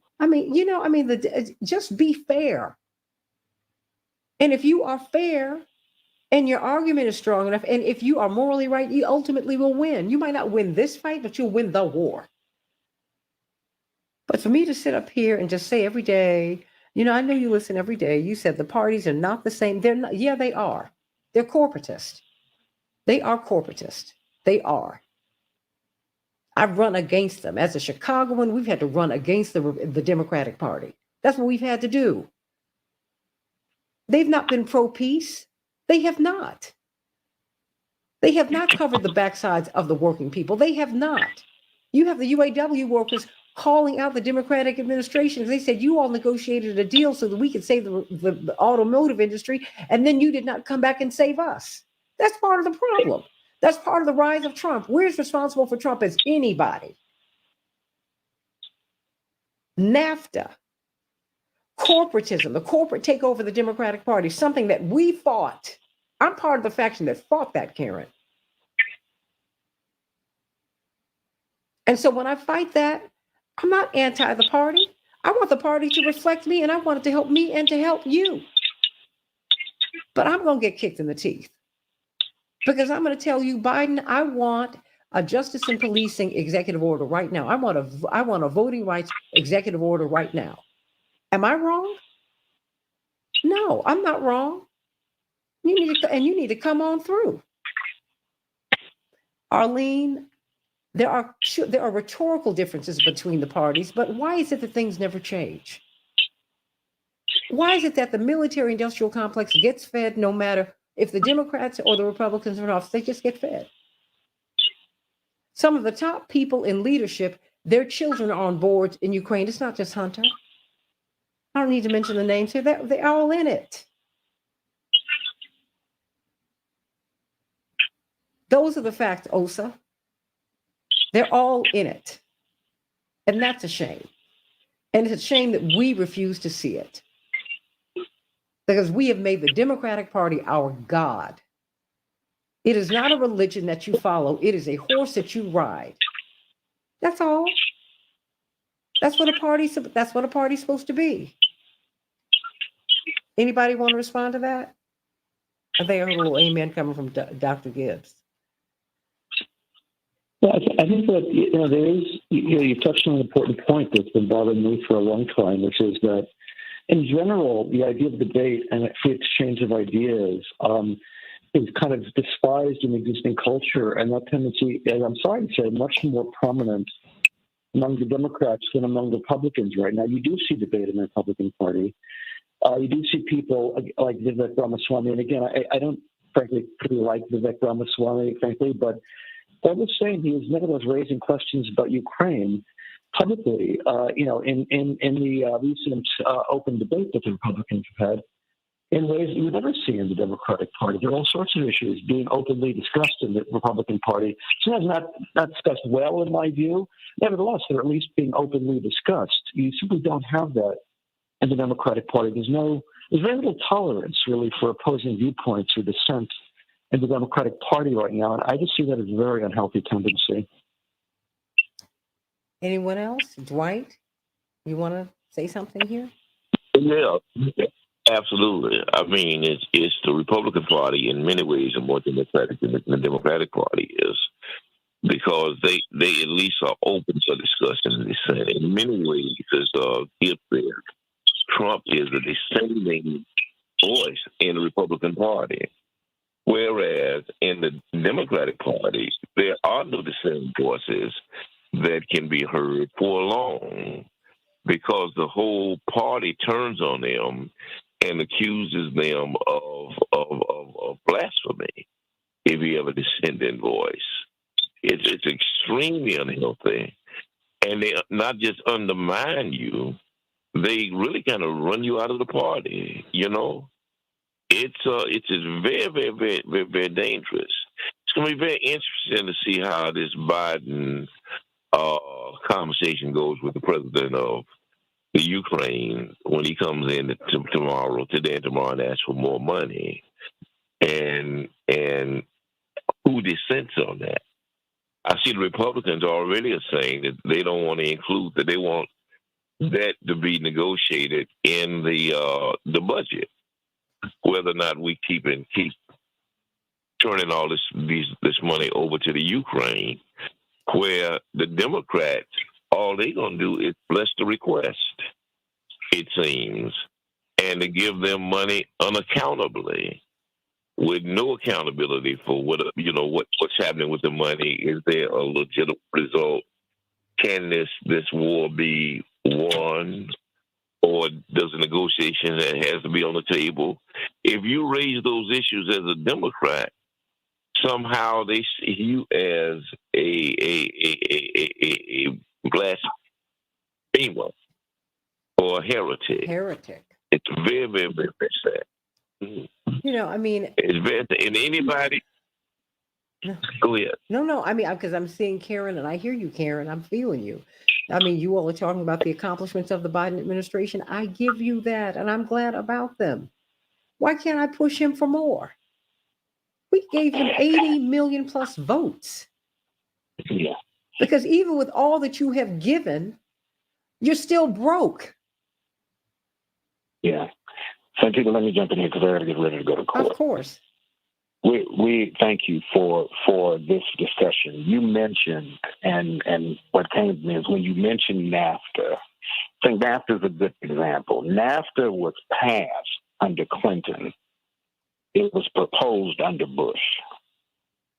And so what you have is an issue of how does the empire remain imperial? We're having an argument about methodology. This is really about global control and elite interests. And what's the approach to get to the same place?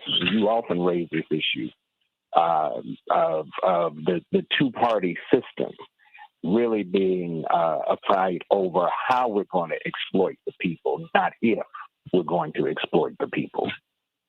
That's why this whole discussion is so critically important, because it still drills back down to where the people fit. When you talk about the number of votes that were engaged, it's those persistent voices that keep this from returning to the status quo of waiting folks out to continue to do the same thing. And so when you talk about folks in pain, you talk about workers having to demand just the equity of give us the same benefit of the increase that you gave to the elites at the top. When you talk about the issues of when federal spending was raised to lift millions of children out of poverty, and then you cut the funding off because you say we can't afford it. And then by massive votes, I get the whole notion that, the President Zelensky is going to come in and make this raise, but these have not been tight votes on funding the Ukraine war. These spending bills have been overwhelming. So you don't have an ideological distinction here. You just have a little infighting over how much control and influence and impact do the elites get for this striving for global dominance. That's really what this fight is all about. And when we're having these conversations about politics, if the people become silent about their piece, which is the major piece, then we become pacifists and complicit in our own exploitation at the expense of this striving of the elite class, which is getting tighter and tighter, right? The 1% controlling more and more of the resources and still striving to fight with China for global dominance. And now you've got North Korea and Russia trying to figure out how they're going to get into the peace. You are seeing the fight play out before our very eyes. And the question is, are we just going to go along to get along? Or are we going to rally the troops, as you will, not just on the battlefield, but in the polling place, to make sure that we continue to demand a government that's accountable and responsive to the needs of the people? That's what this fight is all about. And in the meantime, you're going to have the media selling tickets because they got to sell ads. They bottom line driven. They want the most sensational discussion that they can get. What you got, Dwight? Well, when we do show up, Yuri, when we do show up is when it's time to fight the wars. And then they call on our children and our children's children to go over and fight those wars. Hunter ain't in the army. It's our children that have to go in and put their lives on the line to protect the interests of that 1%. Well, that's why we all have a voice. I think he tried, but his personal situation precluded that. But I hear you. But Osa said nothing is wrong with pushing for more. What people do is demonize the Democratic Party. I get it. That is how you make them change their mind and sit at home. I'm not making anybody sit at home. No one. I have been part of the biggest registration drives that America has ever seen. So don't give me that. I'm not demonizing the party, but I'm not going to deify them either. That's part of the problem. We serve a jealous God. You're not supposed to put any God before the Lord God himself. And that's what we're doing. I can't say anything about the Democratic Party. And that for me, I cannot ask for what it is, not ask for more, ask for my share. These are all the things that are promised to me. But somehow or another, we feel so diminished that we feel that when we go back to the table after we have won and say, "No, okay, now I want you to deliver." Well, y'all shouldn't ask him because we don't want to hurt him. Are you joking me? Nobody else does that. Nobody else does that. And I'm not going to start either. Here's the thing, Santita. I think you raised this, and I want to put it in this context. If you look at voter turnout historically, and that's up and down, not just national elections, but particularly when you get to state and local elections, when voter participation is much, much less, but the impact and the influence could be far greater than what we see at the national level. If there is not a sense of urgency tied to that election cycle, you don't get the engagement of the people. Somebody's got to raise that sense of urgency. Dr. King talked about the fierce urgency of now. Mm-hmm. And in that conversation, he says there is something called being too late.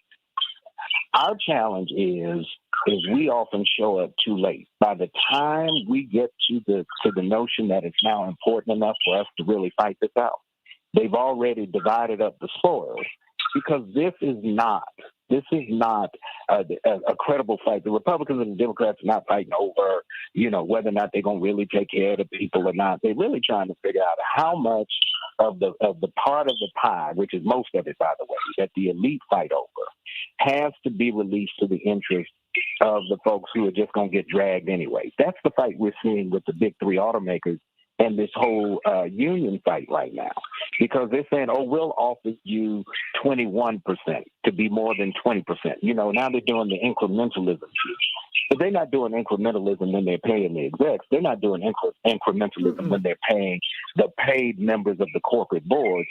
Let's not get this thing twisted. If we don't have the fierce urgency of right here and right now, with our interests in our hand, our righteous demands in our hand, and our voter registration cards in the other, we're going to find ourselves having the same conversation, just with a different cast of characters, because of term limits and aging out and all of the other things that come with attrition. But the game called Monopoly, the rules have not changed. And if we don't show up to play the game, we're going to lose. Karen Lene said, Chaparral Wells, you may have a point, because Chaparral's saying that a lot of people who are being critical are trolls. That could be true. It might not be true. She said, I'm not a troll, though, and will never get the time on air you receive, but you've never called, Karen. You haven't called. And many of you who make all these wonderful points that you've taken the time to type, you won't come on the air. So there. Chaparral takes the time to call and get on the air. And not because I have met her and like her. I've met her through the radio. That's it. So call in and make your case. I don't mind engaging you. And sometimes I'm up against the clock, and so I have to let you go, or I'll keep you during the break. But you'll never know unless you try to engage. I mean, if you don't want to engage, that is very interesting. They have tried to make a lot of the influencers online television or media stars. And you know why they don't work? Because they don't engage anybody. They type their message and they put it out there, but they don't have to receive any incoming fire. Think about that. You don't have to, you just say what you say and then you're done. Life is more than that. Life is about engagement, y'all. So call in. Yeah, Hannah, that part. Call in. Get out from behind the keyboard. Get out of cyberspace and get into the real world. That's what I'm trying to say. I'm trying to challenge you to do that, and I do that in love. Engage. Call. And sharpen your argument so that you can convince somebody, including me. And you don't know, because you don't know where I stand on many issues, Karen. You never asked me about them. So you don't know. So just call. Because right now you all are pressing send and that's it. I don't have time to do all this responding to every little thing that you put out there. I don't have that kind of time. I can't do it. And because I would have to give hundreds of people that kind of time. There is no time for that. But you can call 773-763-WCPT and you can get heard, do it. Call. Chaparral gets heard because Chaparral means to get heard. She calls. Renee gets heard because Renee means to get heard. She calls. Dynamo Dave means to get heard. He calls. There's some people who call in. When Betty wants to call, she calls in. You call in. Do what they do. Get from behind the keyboard. Get out and talk to people. We're not in the pandemic anymore. We're not. Don't get stuck behind this keyboard, y'all. Get out here and work with people. And you'll learn to you'll learn to disagree without being disagreeable. This is the primary season. You're supposed to have your point of view and disagree. You're not supposed to fall behind a candidate and just say, well, this is where we're going. Nothing will ever change. I can't move the needle with Biden. It is insulting to me, and it should be insulting to you that anyone a year out from the nomination process has been presumed to be the nominee. They are playing us all for fools. You ought to be insulted by that. It's an insult and an assault upon your intelligence and upon your free will. It's undemocratic, and it violates the foundations of the republic for you to have your choice taken from you.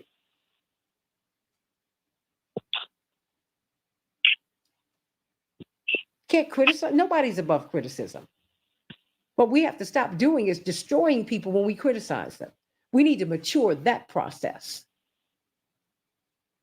You don't need to make it personal. You don't need to be nasty. You can go on and criticize someone's position and keep it going. But what we have done on the right and what we have done on the left, we've decided to be cruel. We've decided to be nasty. We've decided to be mean. And you know what? It turns me off. I don't care where it comes from. I've seen it all, and I'm sick of it all. Disagree without being disagreeable, and let us move the needle so that there is a floor beneath which no human being can fall in America and the world. Why don't we do that? I think we need to defeat hygiene poverty. Period poverty. You need to keep the schools open early. You open them earlier and keep them later for kids who don't have water at home so they can bathe. Feed them breakfast, lunch, and dinner. Why don't you do that? Why don't we have that discussion? The people of Ukraine are not getting our money. The military-industrial complex is getting our money. That ought to be insulting to you.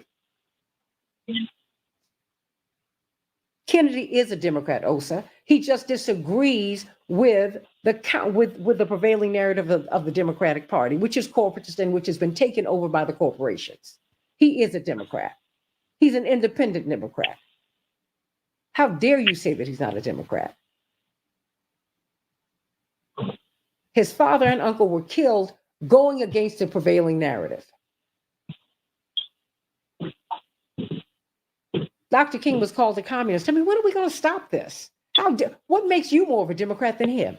Huh? Stop, y'all. Let's just stop that. We just disagree, Osa, and I'm not going to have that discussion. I hear you. No, I'm not going to leave his father alone because he is in that tradition. There's some things that this man saw. He sat with his father when his father called the CIA and said, "Did y'all kill my brother?" He was in the room with his aunt and his father when they just killed the guy who we said killed your uncle. He's like, well, these are his experiences. He's done the investigation. Sirhan was standing in front of his daddy. His father, the shot that killed him, came up behind his ear. He has every right, he has every obligation to question the prevailing narrative because the prevailing narrative have been lies and they've killed his family. All the lights went green between the Lorraine Motel and West Memphis, Arkansas, and the government was not in that. J. Edgar Hoover tried to convince Dr. King to kill himself for years. The Democratic president turned his back on Dr. King when he said, "I am not going to study war anymore." Get a clue. When you decide that you're going to go against the military-industrial complex, Democrats and Republicans come in on you.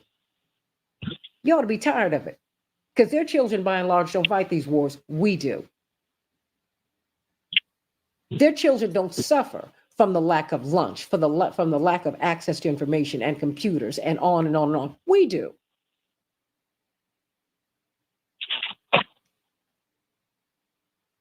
So I want everyone to have their closing statements. Dr. Gibbs, your thoughts? Well, again, we've been discussing that what the Democratic Party needs to do is accept the idea of open debate and open discussion, not only with regard to candidates, but also with regard to issues, and to really end the sort of need for sort of lockstep agreement, which seems to be the dominant viewpoint. And I think very connected with that is the issue of acknowledging that there's opposition to Joseph Biden from Robert Kennedy and from others. And that, part of that process is in recognizing Kennedy as a candidate, which is what he is giving him what he deserves, which is security against the risk of danger to his safety. And, that's the context in which all this must be seen, is sort of political intolerance and a climate of political intolerance in the Democratic Party that's very dangerous. It is very dangerous. Robert Patillo, are you still there? I am indeed. So, your closing thoughts, because, you get a lot of, mind you, and I'm so glad that Osa and Karen and Tracy and everyone, I'm glad that you all weigh in. I wish you'd call in, engage. But your thoughts, Robert Patillo? Well, I think it's important for people to remember that President Trump won in 2016 primarily based upon getting $3.5 billion in free media. It was because CNN and Fox News and every other network would just turn on the Trump rally and let it play for 2 hours straight during prime time for free.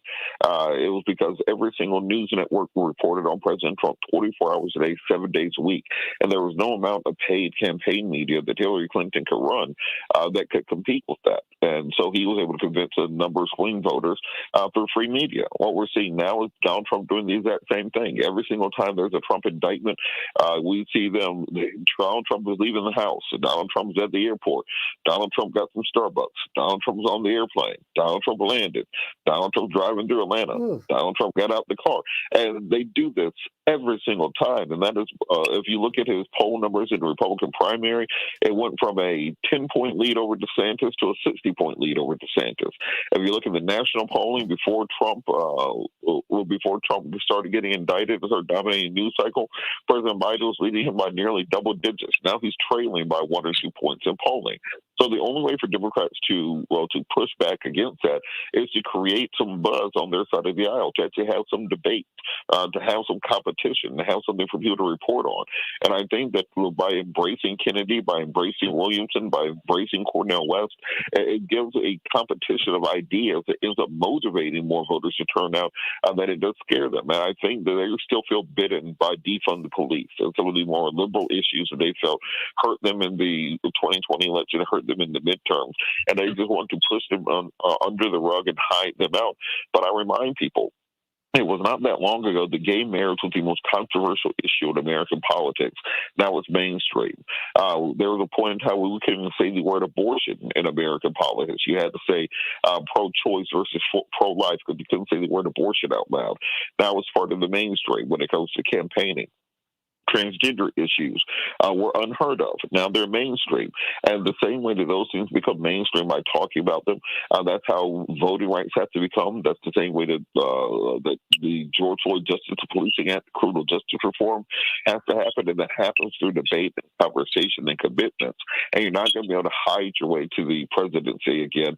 You're going to have to get out there and make it happen. I think that by allowing Kennedy a voice, by allowing Williamson a voice, by allowing everyone a voice, that's how you get to a politics that really brings the party and brings the nation together. And that's why it's important to make sure that Robert Kennedy feels that he's had every chance to voice his opinions.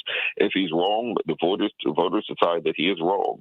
If he is right, let the voters decide that he is right, and incorporate that into the campaign messaging. That makes you a stronger general election candidate versus make you a weaker one. And I just think that their technique of trying to just hold the ball and wait for the clock to run out is just not the best for the Democratic Party, for the American people. It's a bad look. It's just and more than that, it's bad practice.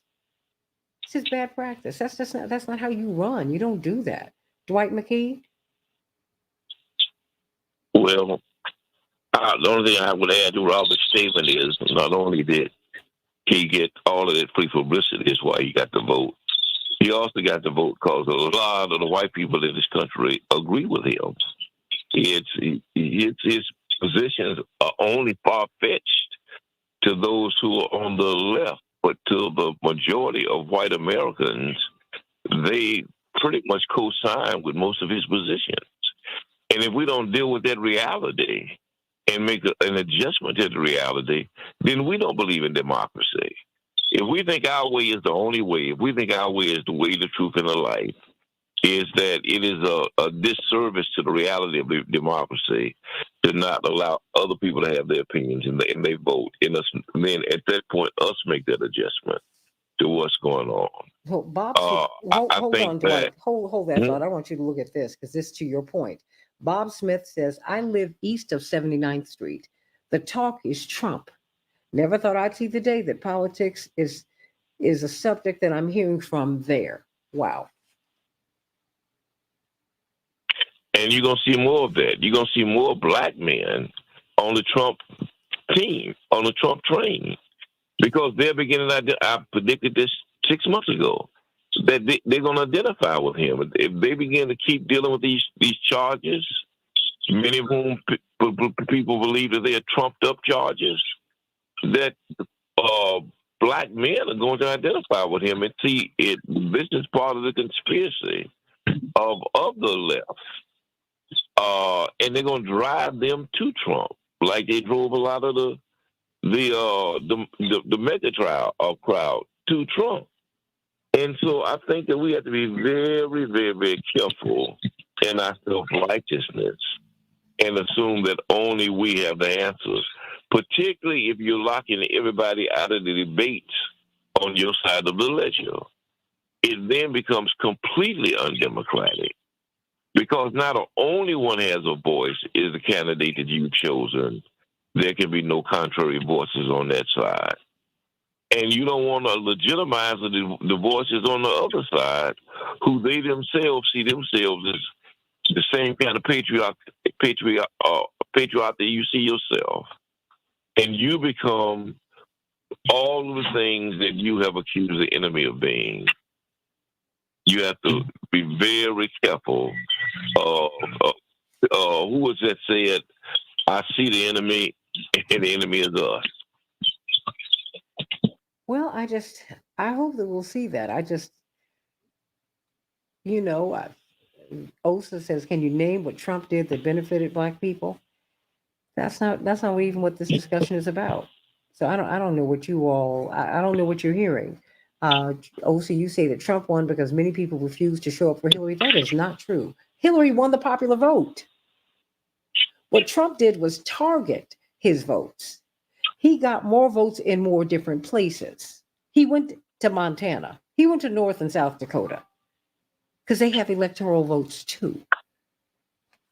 You couldn't just go to California. You couldn't just go to New York. No, you had to go to all these places. All these places add up. Because if you look at the map when they are calculating the presidential runs now, they don't even look at the popular vote anymore, Dr. Gibbs and Dwight and Robert. They tally up the electoral votes. That's what they do. We need to understand how the game has changed on us, Dr. Gibbs. No one's even talking about the popular vote anymore. Hillary won the popular vote. So did Al Gore. Yeah. Mm-hmm. Well, you have this very undemocratic institution known as the U.S. Constitution, which is in some ways is a very outdated document. And the institution of the Electoral College doesn't really make any rational sense, but we still have it, and it's very undemocratic. And it clearly does benefit the Republican Party, there's no doubt about that, as does the U.S. Senate in many respects. It's an outdated idea. I mean, there's no reason that, that Alaska should have the same number of senators as, say, California, but they do. And that's a basic problem. Unfortunately, efforts to change that would require constitutional amendments that are completely impossible under the existing circumstances. I think what we do have, though, is that if the Democrats really were willing to basically set aside the things that are hobbling them, which is primarily their over-identification with highly educated, upper-income people, and willing to expand their base by ditching neoliberalism and militarism, and also adopting a much more maybe populist style, getting rid of words like intersectionality and this kind of thing, then I think they wouldn't have to worry about the Electoral College, the small number of additional votes they would need to eke out an electoral victory. They'd be able to win handily. But I think much of this it's too much to say it's just the Electoral College. I think it's also more basic problems in the Democratic Party they're simply unwilling to address. We need to address them, because I remember when Reverend first ran, you had to register twice in order to be registered the first time. You had to register in your locality, and then you had to go to your county seat. And it was a winner-take-all system. So if you had 50.1 and 49.9, you were on the losing end if you were part of the 49.9 because you lost. Now that's undemocratic. And Santita, to your point about the Electoral College, I think people forget that it is 2023. The Republicans have won the popular vote in a presidential election exactly one time since 1988. They won in 2004 with George W. Bush versus John Kerry. Other than that, every single election since George H.W. Bush, Republicans have lost the popular vote. And it increases each election cycle because their ideas are old. Their ideas are defunct. If you really look at college campuses back in the 1980s, you had the young Republicans, the Reagan Republicans, the Michael J. Fox character, et cetera, running around campuses. You don't see that in 2023. There are no young conservatives on campuses for the most part. That's why you have outfits like PragerU and Talking Points USA trying to drum up support among young voters. At the same time, you don't have any significant minority voters that support the Republican Party. We talk about an uptick in Hispanic voters for Republicans. Well, we're talking about going from 70% of Hispanics voting for Democrats to 66% of Hispanics voting for Democrats. African Americans still vote for Democrats at nearly 90%. So now Republicans are attacking Social Security and Medicare and making fun of Joe Biden for being old. They're really cutting off their last bastions of support in the country. So that's because they know they don't actually need to win the majority of the votes. They just simply have to target enough swing states in order to eat their way across the fence line. As Donald Trump said yesterday on Meet the Press, he was only trying to find 22,000 additional votes around the country that would have gave him the election, 12,000 in Georgia and a couple thousand in a few other states, and he will be president. They no longer care about appealing to the majority of the American people. They just need just enough to eke across the finish line. That's a dangerous place for American politics. And if Democrats want to really run with some conviction and run in such a way that will motivate young people, they should run on things such as repealing the Electoral College, getting rid of the filibuster, which really makes no practical sense in modern day, creating term limits for people in Congress, those sorts of things. That's what gets people up and moving. But this idea of simply running an establishment hide in the basement campaign, I think that's why you keep seeing these poll numbers drop. Absolutely. And you want someone to look well. I mean, Robert, when Karine Jean-Pierre stopped that press conference last week, I was like, bless her heart. I mean, I know she didn't do that just by herself, but it was just not a good look, Robert. It wasn't a good look. Then you start playing that smooth jazz music and try and usher him off the stage. I agree, but I also wish that the mainstream media, however, would report everything else that happened on that Asia trip, because we've seen more about him, the stage issue in Vietnam, but not about the $70 billion deal that he negotiated with the Vietnamese and the normalization of relations between the U.S. and Vietnam. That we invaded that country and killed hundreds of thousands of their people in the 1960s and 1970s, and President Biden said to bring them on board as a U.S. ally, essentially, during that meeting. The same with his trip to the G20 and conversations with President Modi, creating an economic corridor between India and the EU that is going to bypass the Chinese Belt and Road Initiative when it comes to creating influence within that in the Indo-Pacific region. I think that the Biden campaign and their media apparatus in particular has not done the work of being able to simply deploy surrogates to get their messaging out there. Because the minute that you strike that deal at the G20, you need to have people on every single media outlet known to mankind to let people know about it. The minute that you have the bilateral meeting with the Vietnamese, you need to let people know about it. They're just almost hoping they'll happen via osmosis, and they are running a very much 1978 presidential campaign, not the 2023 race that we're hoping they will be running. Well, they didn't even. I mean, look, Carter didn't even run that in 1980. He knew how unpopular he was. And you know who became his chief surrogate? Jesse Jackson. Okay, what you do is you already know the corporate media have turned on him, Robert and Dr. Gibbs and Dwight. You can tell because they decided to drip, drip, drip his son's troubles out. Drip, drip, drip. They make him look like he's a weak figure. That's what physically weak. They're the ones, when these people decide to turn on you, Robert, this is what happens, which is why you need to pull him back and put the surrogates out. They're not thinking, but they're not asking people who've been in the game longer than they have been. And shame on them. This ain't no new game. It's a true game. You gotta talk to people who've been in this zip code a little bit longer than you. That's not what they're doing, Robert. That's not what they're doing, Dr. Gibbs. That's not what they're doing, Dwight. They're not.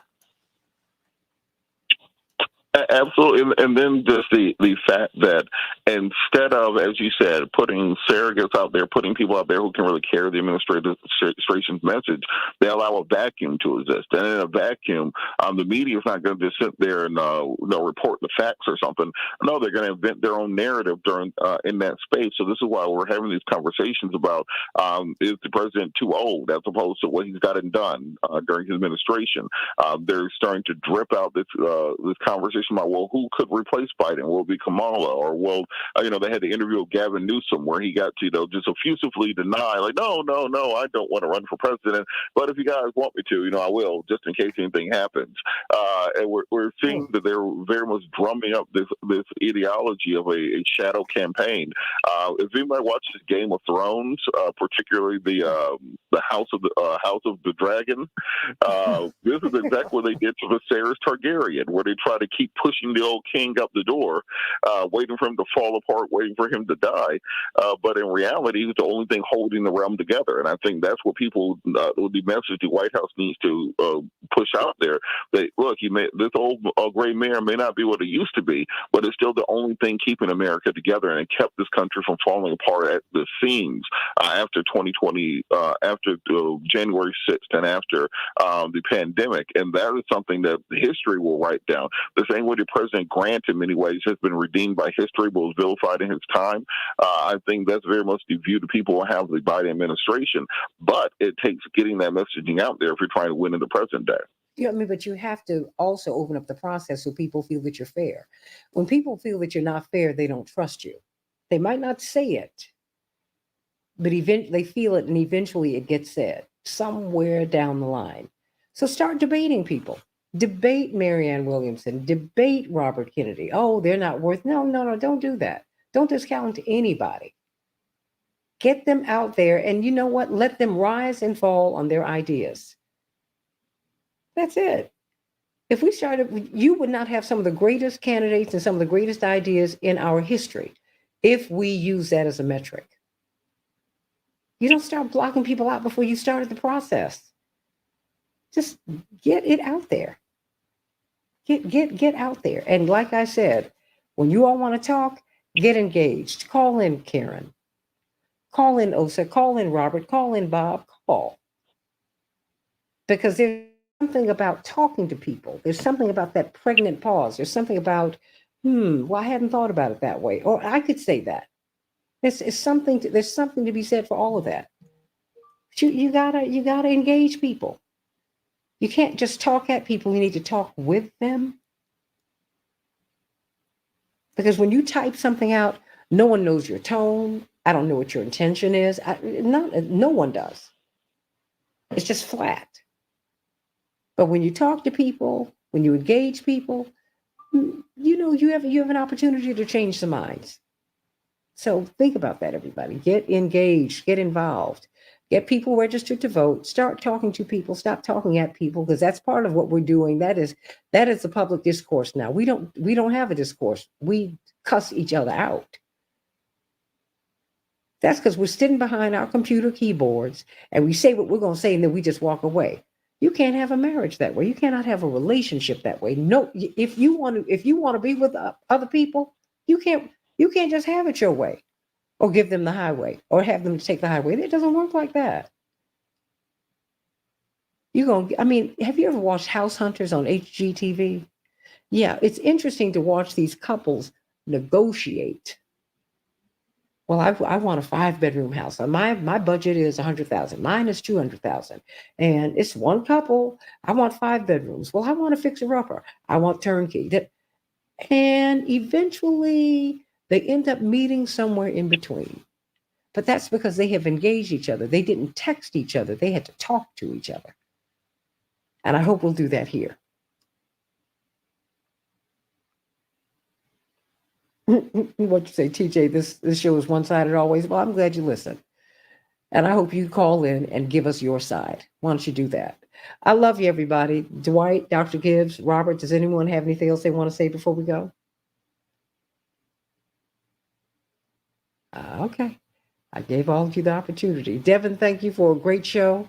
Everybody, thank you for the engagement. Call me. I want to hear from you. I hope that you all will start engaging and stop texting and start talking. That's a good thing. I love you, everybody. Have a great day. God bless.